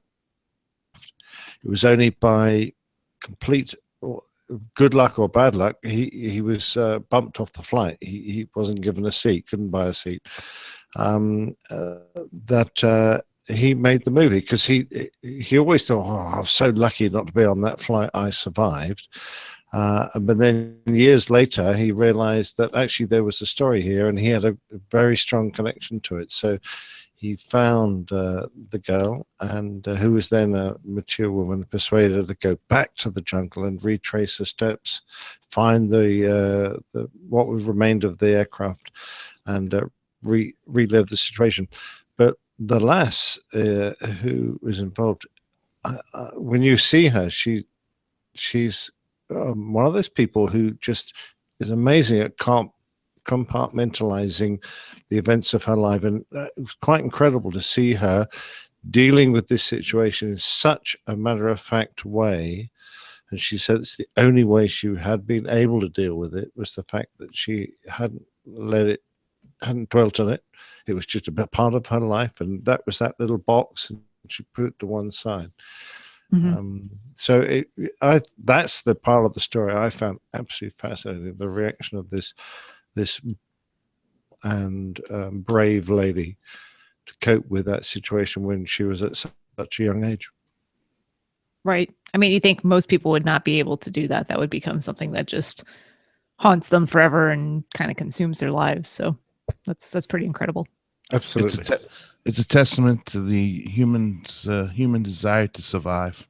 Sure. And will to live. I mean, that's exactly what it is. Yep. Absolutely. No, great. Good stuff. And I think so many would, just not be able to go through all that and just would give up hope and, just die. As we've seen, one day I'd quite like to do the story of the Argentinian football team, of course, who crashed in the Andes and through the most awful, resorting to the most awful things to keep going. That would be a good story as also, but it's a well-known story, that one. So I mean, I don't know. We'll see. Anyway, sorry to drag you all down on the Christmas show, but stories when it comes to this kind of tale are actually quite hard to find fluffy ones. At least for that one person, it had a fantastic outcome. I mean, oh, absolutely, and that lady has gone on to live a very good and rounded life, considering what she went through. Sure. Very good. Yeah, quite a story. Thank you, Nick, for telling it. Let's see. I see a couple of items here in the queue that looks like Captain Nick put in there. So I think take over, sir. Which one do you want to? Let's have a look at Einstein's theory of relativity explains how Father Christmas can do his thing. I love this. This is this is how the scientists have managed to come around to believing that Santa can actually do all the things that we think are just magic. It's actually pure science. So Einstein, apparently, his theory of relativity explains how Santa can get round the world without being seen in one night. And because, of course, he has about 700 million children to deliver to, and he has to fit down the chimney and arrive without being seen or heard, and it's been solved by a physicist. Santa and his reindeer travel around the world at such a speed, according to Einstein's special theory of relativity, they shrink, enabling Father Christmas and a huge sack. Where are we going here? Oh, sorry. A huge sack of presents. I don't know where you're going there. I was wondering there. I lost my train of thought. What? Well, somehow we've transitioned to an X-rated show. Father Christmas's huge sack of presents. I just spit out my water there. Squeeze through even the tightest of chimneys. The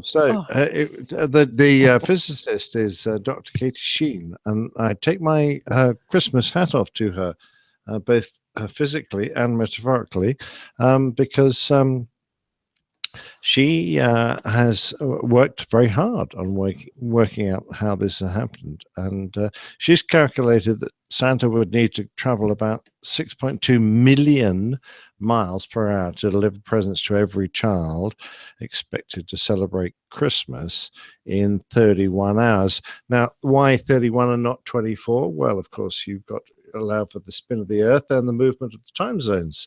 So all that all kind of works out.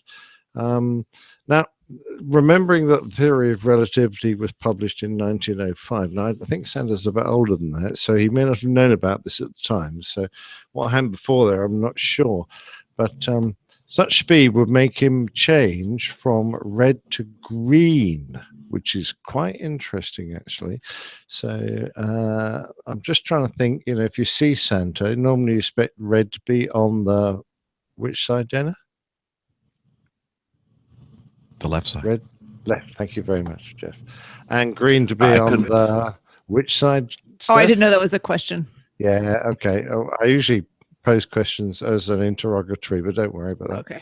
And I apologize. I couldn't get my microphone on quick enough. I just thought the video had frozen. I was like, spit it out. Come on. I've never heard such useless pause right after sack. Yes. So it would change red to green, and at greater speeds, of course, which Santa has to achieve, it would eventually disappear from the visual spectrum. And it's in this case, it's the Doppler effect, which makes Santa change color because light waves bouncing off him get squashed at such high speed. Doppler effect also explains why children cannot hear Father Christmas arrive.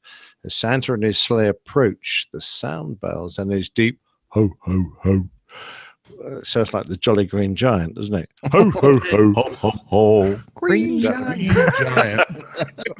Going back a bit too.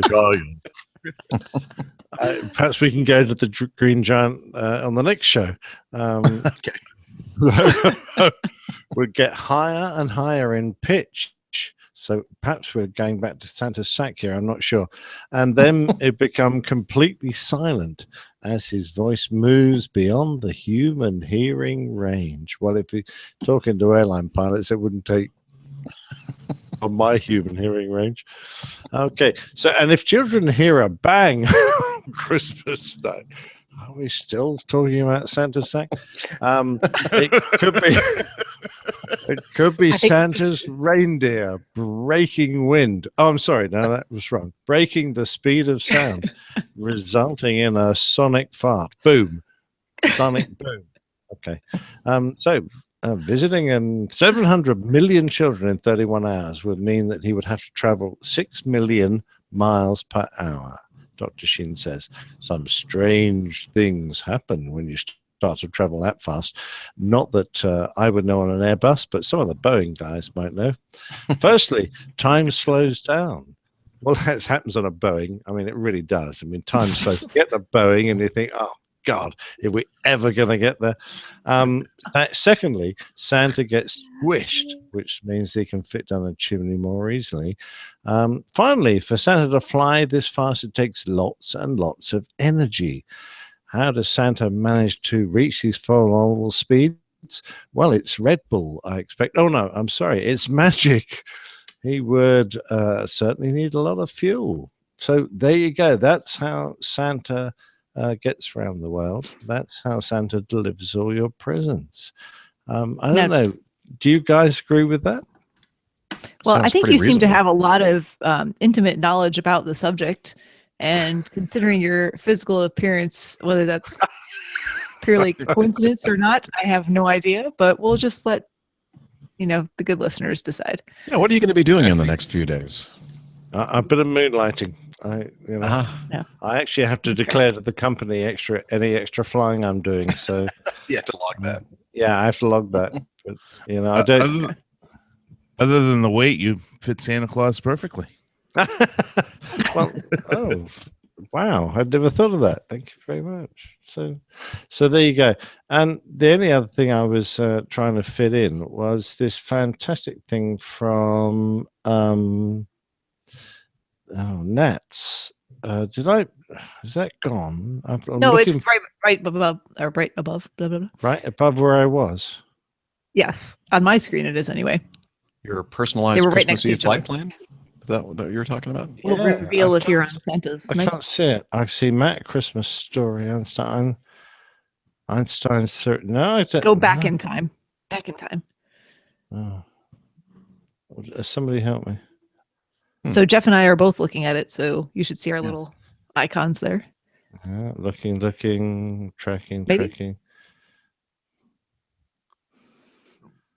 What have you done to it? It's disappeared from my show notes. What have I done to it? I've done nothing to it. We're in 251, aren't we? Yep. We are. It falls between Christmas Special NOTAMs and Einstein's Theory of Relativity.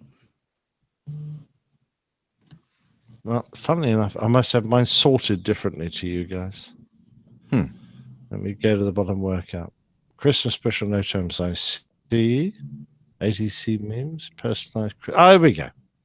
Now here we go. Now, this is actually great fun. So Jeff is going to put the link in the show notes, and if you got kids and they're slightly bit interested in flying, I don't know if it works outside of the UK, and if I'm pulling it up right now, so I'll let you know. Okay, if you're outside the UK, I apologize if it doesn't work for you, but those of us in the UK, this is brilliant. The National Traffic Service have produced this website, okay, and as I say, Jeff will put the link and it's your personalized Christmas Eve flight plan, and it will reveal if you're on Santa's nice list. And of course, we all worry that the little things we've done, like being rude to Jeff, or drinking too much, or being late on parade, when it comes to hitting our schedules, if we on a nice or nasty list. Well, now you can work it out. It's following a groundbreaking agreement between NATS and the North Pole. We can offer UK residents unprecedented access to Santa's elf traffic control system by simply entering your name, location, and most wished-for present. The system will search through billions of entries to determine whether you've made it to the all-important nice list. Then, providing your details checkout, you'll see a simulation of Santa's actual flight plan for your location on Christmas Eve. And there's a little entry there for your names and your postcode in the UK. And what you want, and then you have to sort of hit play, and off it goes. And it is brilliant. It's really clever. And I don't know if you're going to be able to show that at all, Jeff. So if it does work, but you have to put in a valid UK postal code. So I used yours, Nick. Oh, okay. Well, but then it shows you. If shows anyone's Santa stuck, flying over your house. There you go. If anyone's stuck, use GU337DB, and that'll work. And you'll at least see it. And you can put in pretty much anything else, though, in the other entry items. So. Oh, excellent.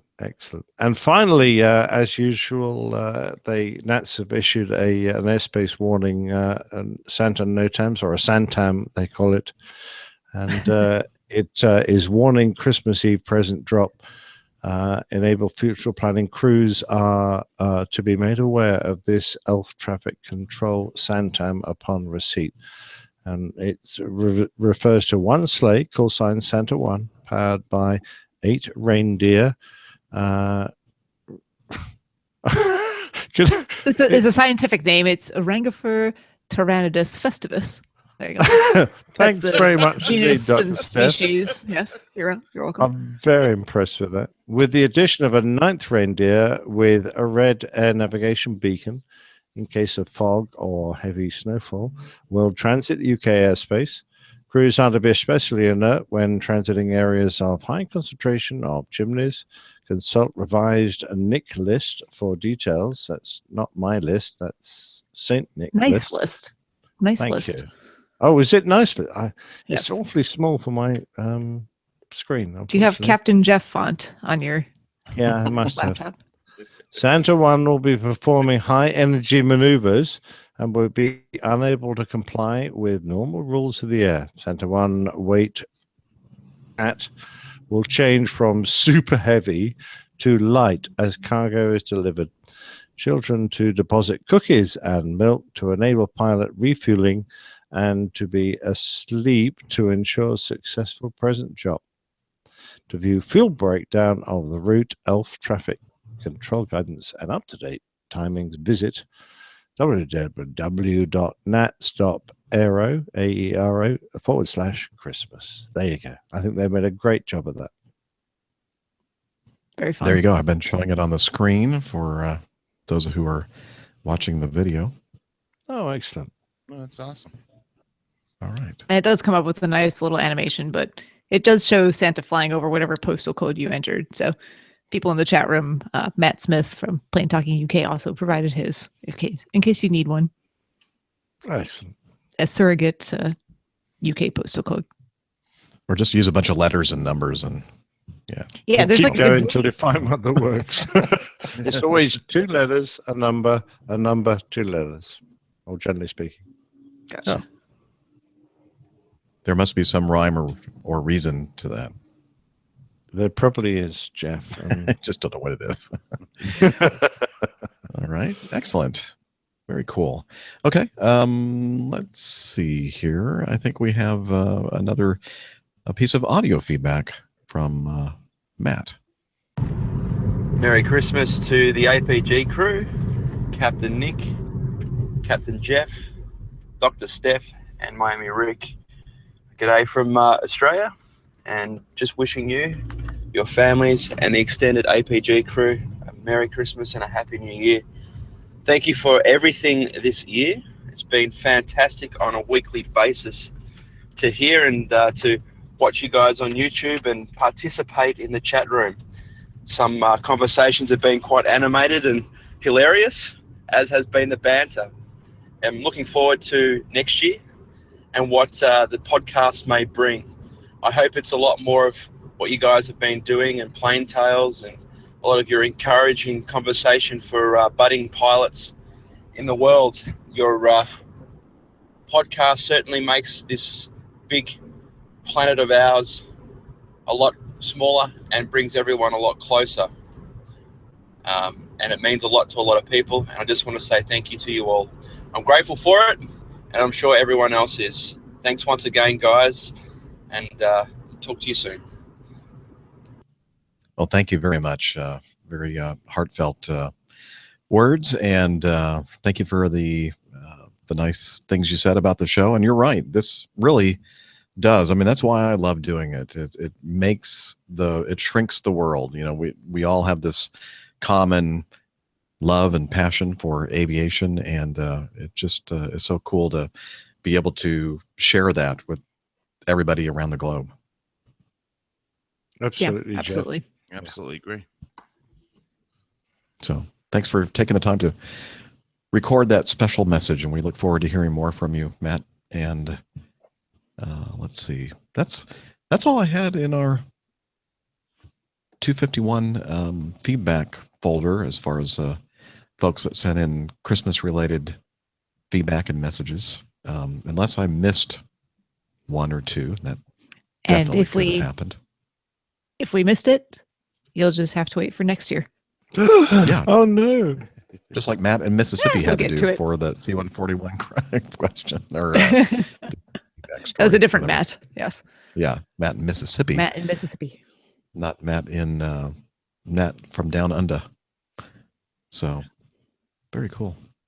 Well, anything else to say or talk about before we shut this thing down at a very short show? I don't think so. I think we should just keep it to Christmas stuff and short and sweet. Yeah, and I think so. I mean, too. I just really want to, wish everyone a very Merry Christmas out there. We really appreciate you guys sending in feedback and keeping us going. To just echo what Matt said in that last message, I couldn't agree more. It's so awesome to hear from everyone all around the world and common interests and themes, and everyone's so supportive and kind and generous, and it's fantastic. So very Merry Christmas to you all. If you don't celebrate Christmas, very happy holiday season, and happy whichever holiday it is that you celebrate. Like I said at the beginning, Merry Christmas, Hanukkah, Kwanzaa. I hope that's not offensive. And happy Oh, that Festivus offends me. to the rest of us. Yes. But all with best wishes. So we love you guys. Thanks. I think that's brilliant, Steph. And from my point of view, I think all those who have to work on Christmas Day, and there are many of you out there, ought to be given something very special.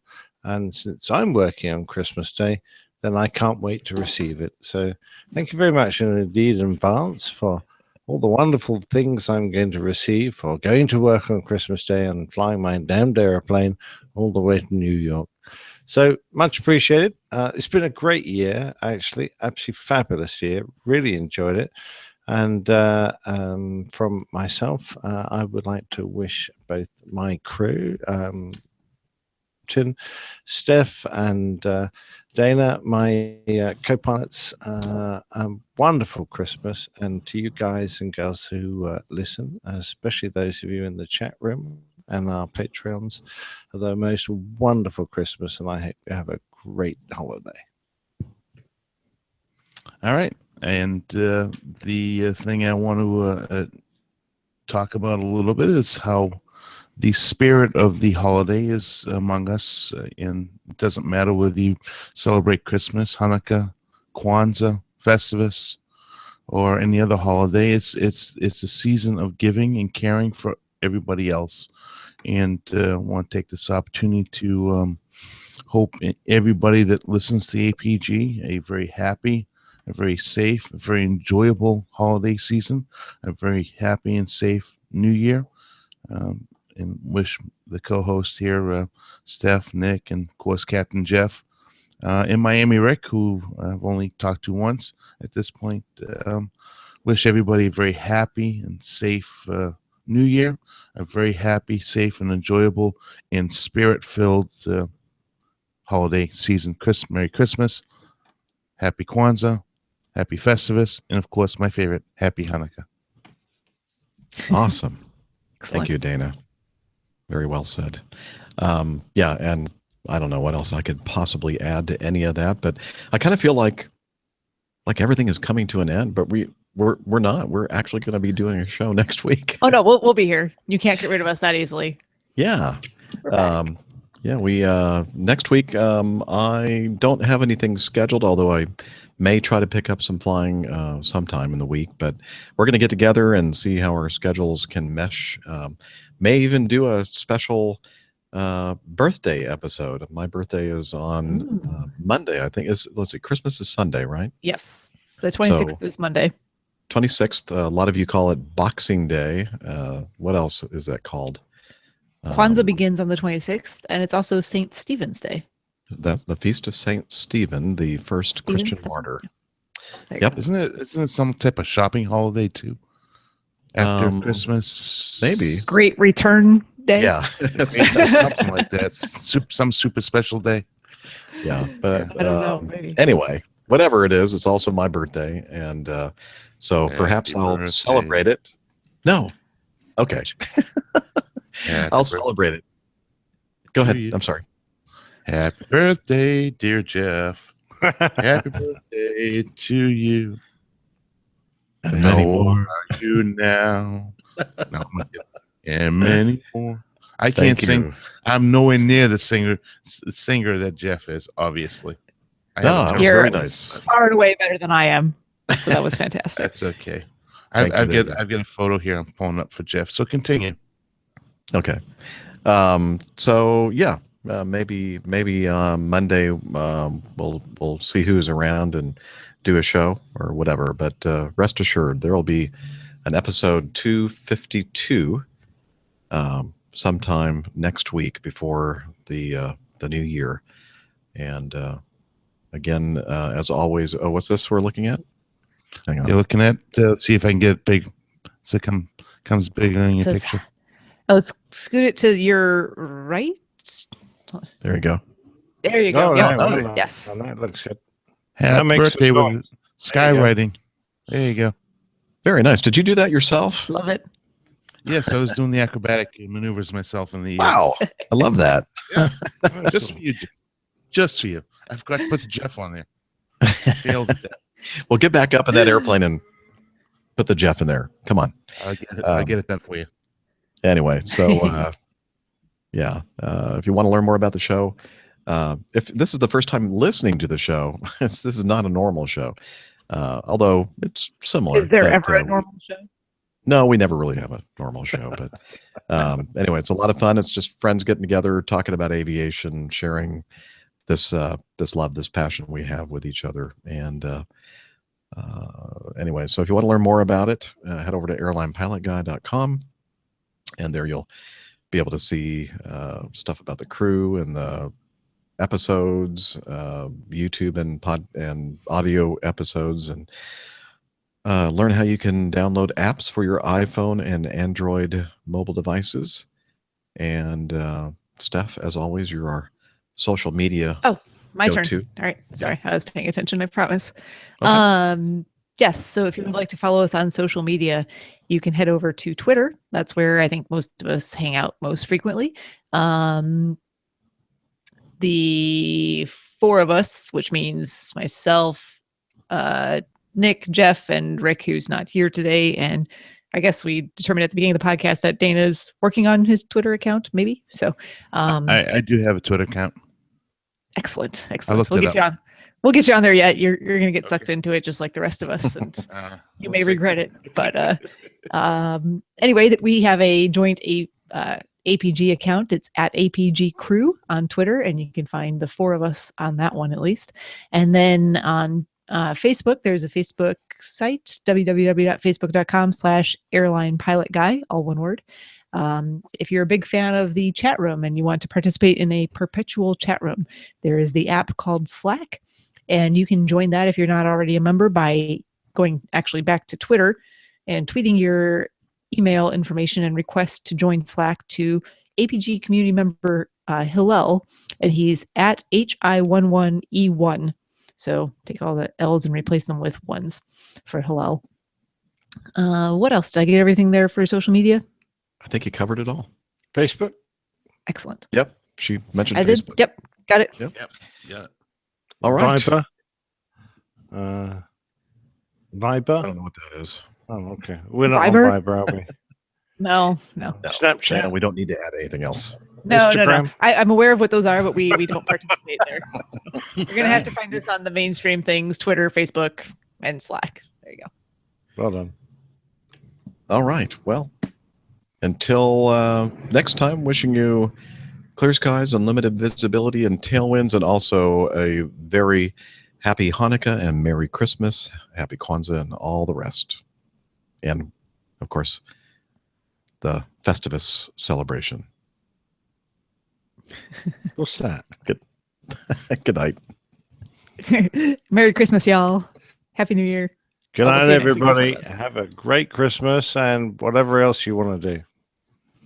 Merry Christmas, Happy Hanukkah, and Happy New Year. Safe one to everyone. Boy, there's going to be a lot of editing on this one, especially for the end. Well, whatever else have you got to do? Did you say clear skies, unlimited visibility? Yeah, I did. hear that. Oh, you did? Yeah. I did that right before I said Merry Christmas and Oh, Happy you did that Hanukkah. first. That's why I was confused. I was waiting for it at the end. I don't remember hearing it I either. don't remember hearing it. Well, That's why there was it's a there. pause. I'm But sorry. I can always Do you want to do if you want. take two? Wanna do Yeah, another? let's do take two at that closing because that was pretty pathetic. Okay. Okay. And wishing everybody a happy holiday season, happy Hanukkah, Merry Christmas, happy Kwanzaa, and happy Festivus. And wishing you clear skies, unlimited visibility, and tailwinds. Take care. God bless. Merry Christmas and happy holidays, y'all. Have a wonderful Christmas, everybody, and whatever else you like to celebrate. Merry Christmas, Happy Hanukkah, and a very happy and safe New Year to everybody. That's a wrap. That was so prissy. Better. I think I talked over you, Jeff, because there was a delay on my. I'm sorry. Oh, Are we going to do it again? No. Between the two takes, I think you can splice all of it together somehow, or just leave it all in. I'll find some earlier audio from Steph and just cut out little pieces. Hey, Steph. Yes. Steph, I have one question for you. Yes. You're from Chicago, right? Originally, yes. Yes. So why are you saying y'all? Oh, because I've adopted my southernness here over the past. Hey, it's possible. 7 years. I mean, I grew up in Southern California, and I became a Southerner. I feel like I'm a Southerner too.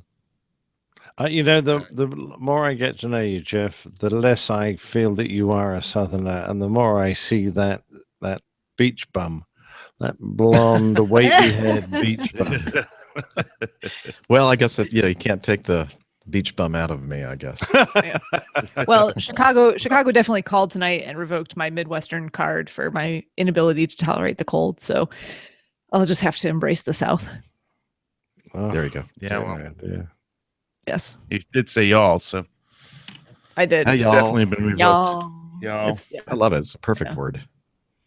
It has. We're fixing to end this thing. It's not only we're fixing. Yeah, what's broken?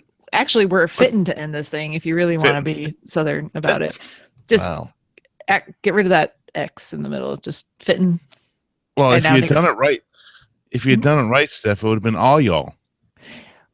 See, now I said all y'all more often in Chicago than I ever do down here, because down here in the South, y'all can be singular and plural. You can refer to just one person as y'all.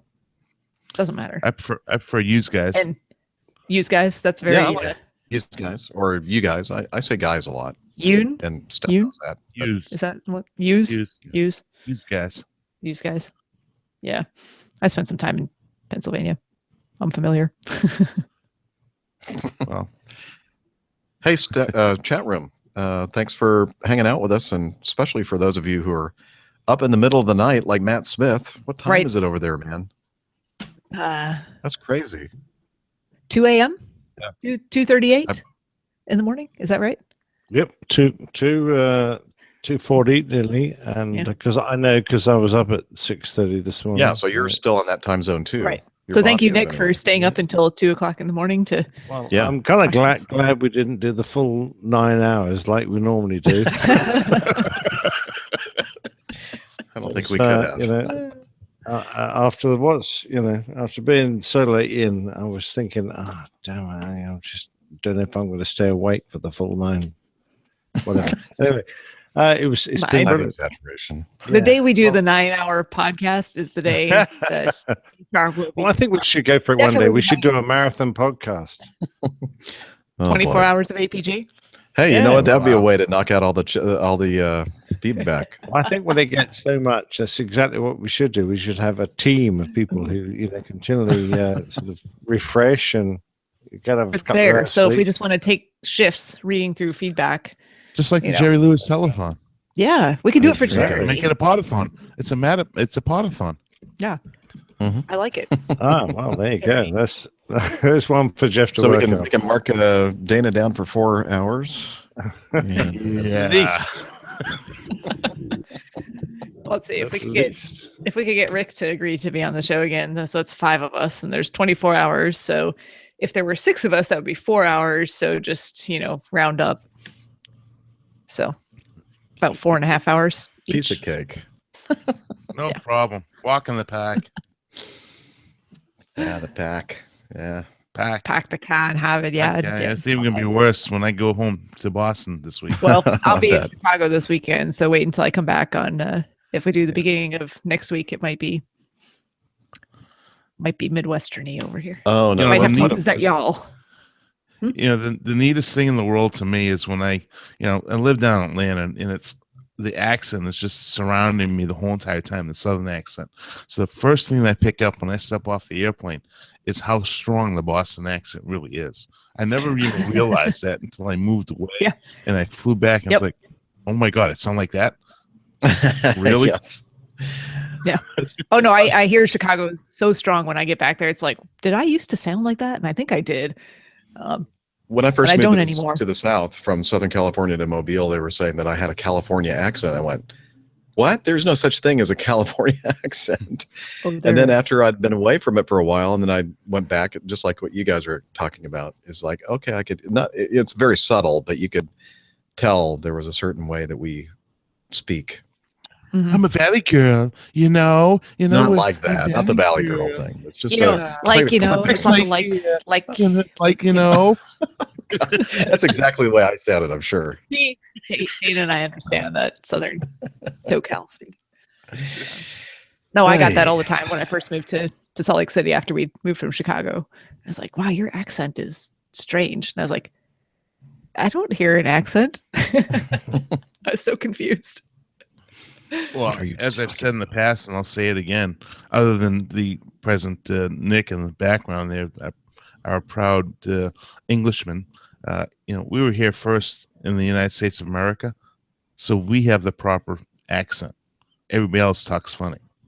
Plymouth Rock, What, the New Englanders, you mean? Yeah, we're here first. Yeah. We threw the tea off the boat.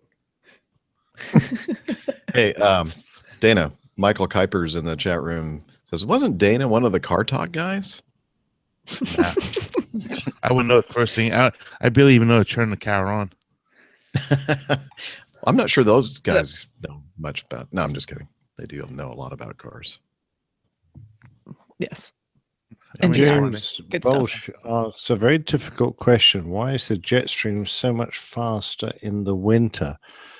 I don't know if it is, James, but when you get a major climate alteration caused by this vast landmass that I'm now currently sitting in, it does affect the atmosphere in a very big way that doesn't always happen at other times in the year. And when the North America decides to go cold, it has a pretty big effect on the weather systems, and you do get big jets. You get big jet streams sometimes any time of the year, but when this particular happens, it is particularly striking for those of us who have to battle against it. Yeah.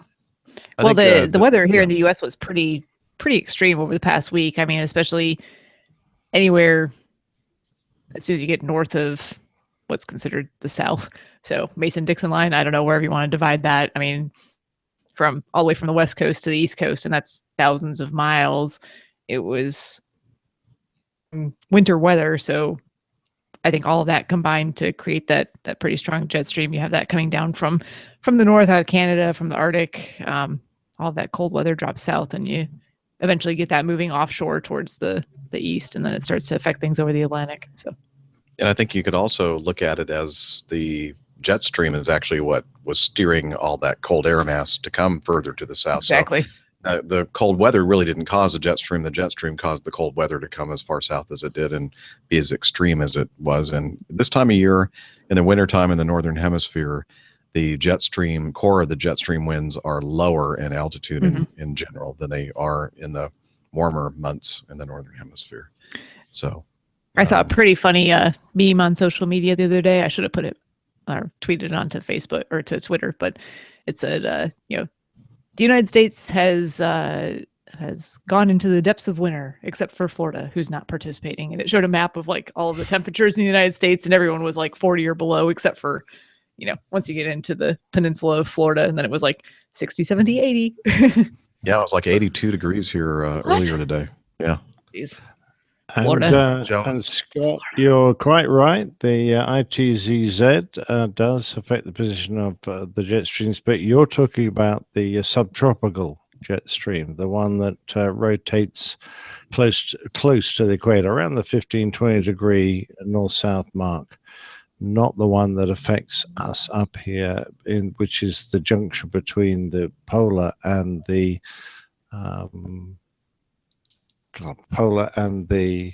help me, guys.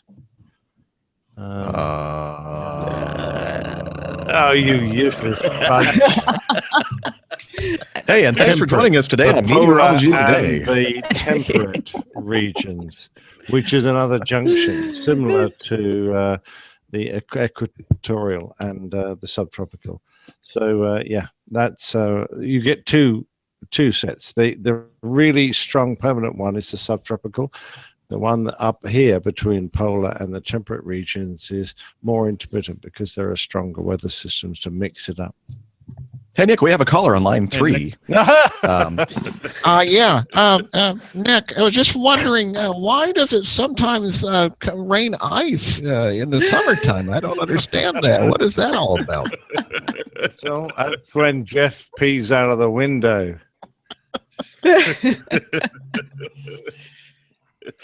These national guys, they just know all about all that stuff, subtropical jets and so forth. You domestic guys, you don't have to worry about it. You only kind of know the weather in your backyard, and that's it. What we know is where all the Waffle Houses are. Yeah, most important. The biggest Waffle House is right here on this show. Yeah, apparently I haven't missed many of them. The nearest Waffle Houses to me are about 5 miles away each, which is actually farther than that.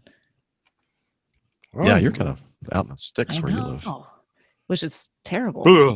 Because I'm in the South. You know what they say about North Carolina, right? All the idiots come from there? No, because all the New Yorkers and Bostonians and Northeasterners move down to Florida, realize they hate Florida, they move halfway back, and they land up in North Carolina. They're called halfbacks. I think actually I think that is true. It's totally true, which is why I moved a to certain South Carolina. It doesn't matter. It's all the same. It's all the same thing. It's all the same. Very It's all Carolina, whatever. Halfbacks. Oh, man. Well, hey, folks, what do you think about shutting this thing down? Yeah, I got to be up Yeah, in a couple it's hours. getting Yeah, you need to get some sleep, Dana. Thanks for hanging in there with us. Appreciate yes, that. absolutely. Have a good trip, the rest of it, and be safe. And Thank you. Captain Nick, enjoy your visit with Ed and the Yeah, can't Capitol. wait. Yeah, let us know how it Can't wait to goes. hear about it. Well, I've got. Let him know I've- I'm going to take him up on that eventually. Oh someday. yeah, sure. I will do. And I've got my camera with me, so I'm really looking forward to taking some pictures. I'll be there next week, but I'm not gonna have time. I'm meeting up with my best friend in DC. Okay. Nice. Sounds like Yeah. fun. Well, you'll just Oh, have to yeah. listen to Captain Nick's recordings, I guess. Yes. Like I'll have to. Hopefully, Ed won't All right. be shy. Okay. Well, I'm going to go ahead and stop the broadcast. Oh, bye, everyone. Bye. And Merry Christmas, Merry everybody. Christmas. Bye-bye. Have a great Feliz day. Navidad. I wish you Merry Christmas. Feliz Navidad.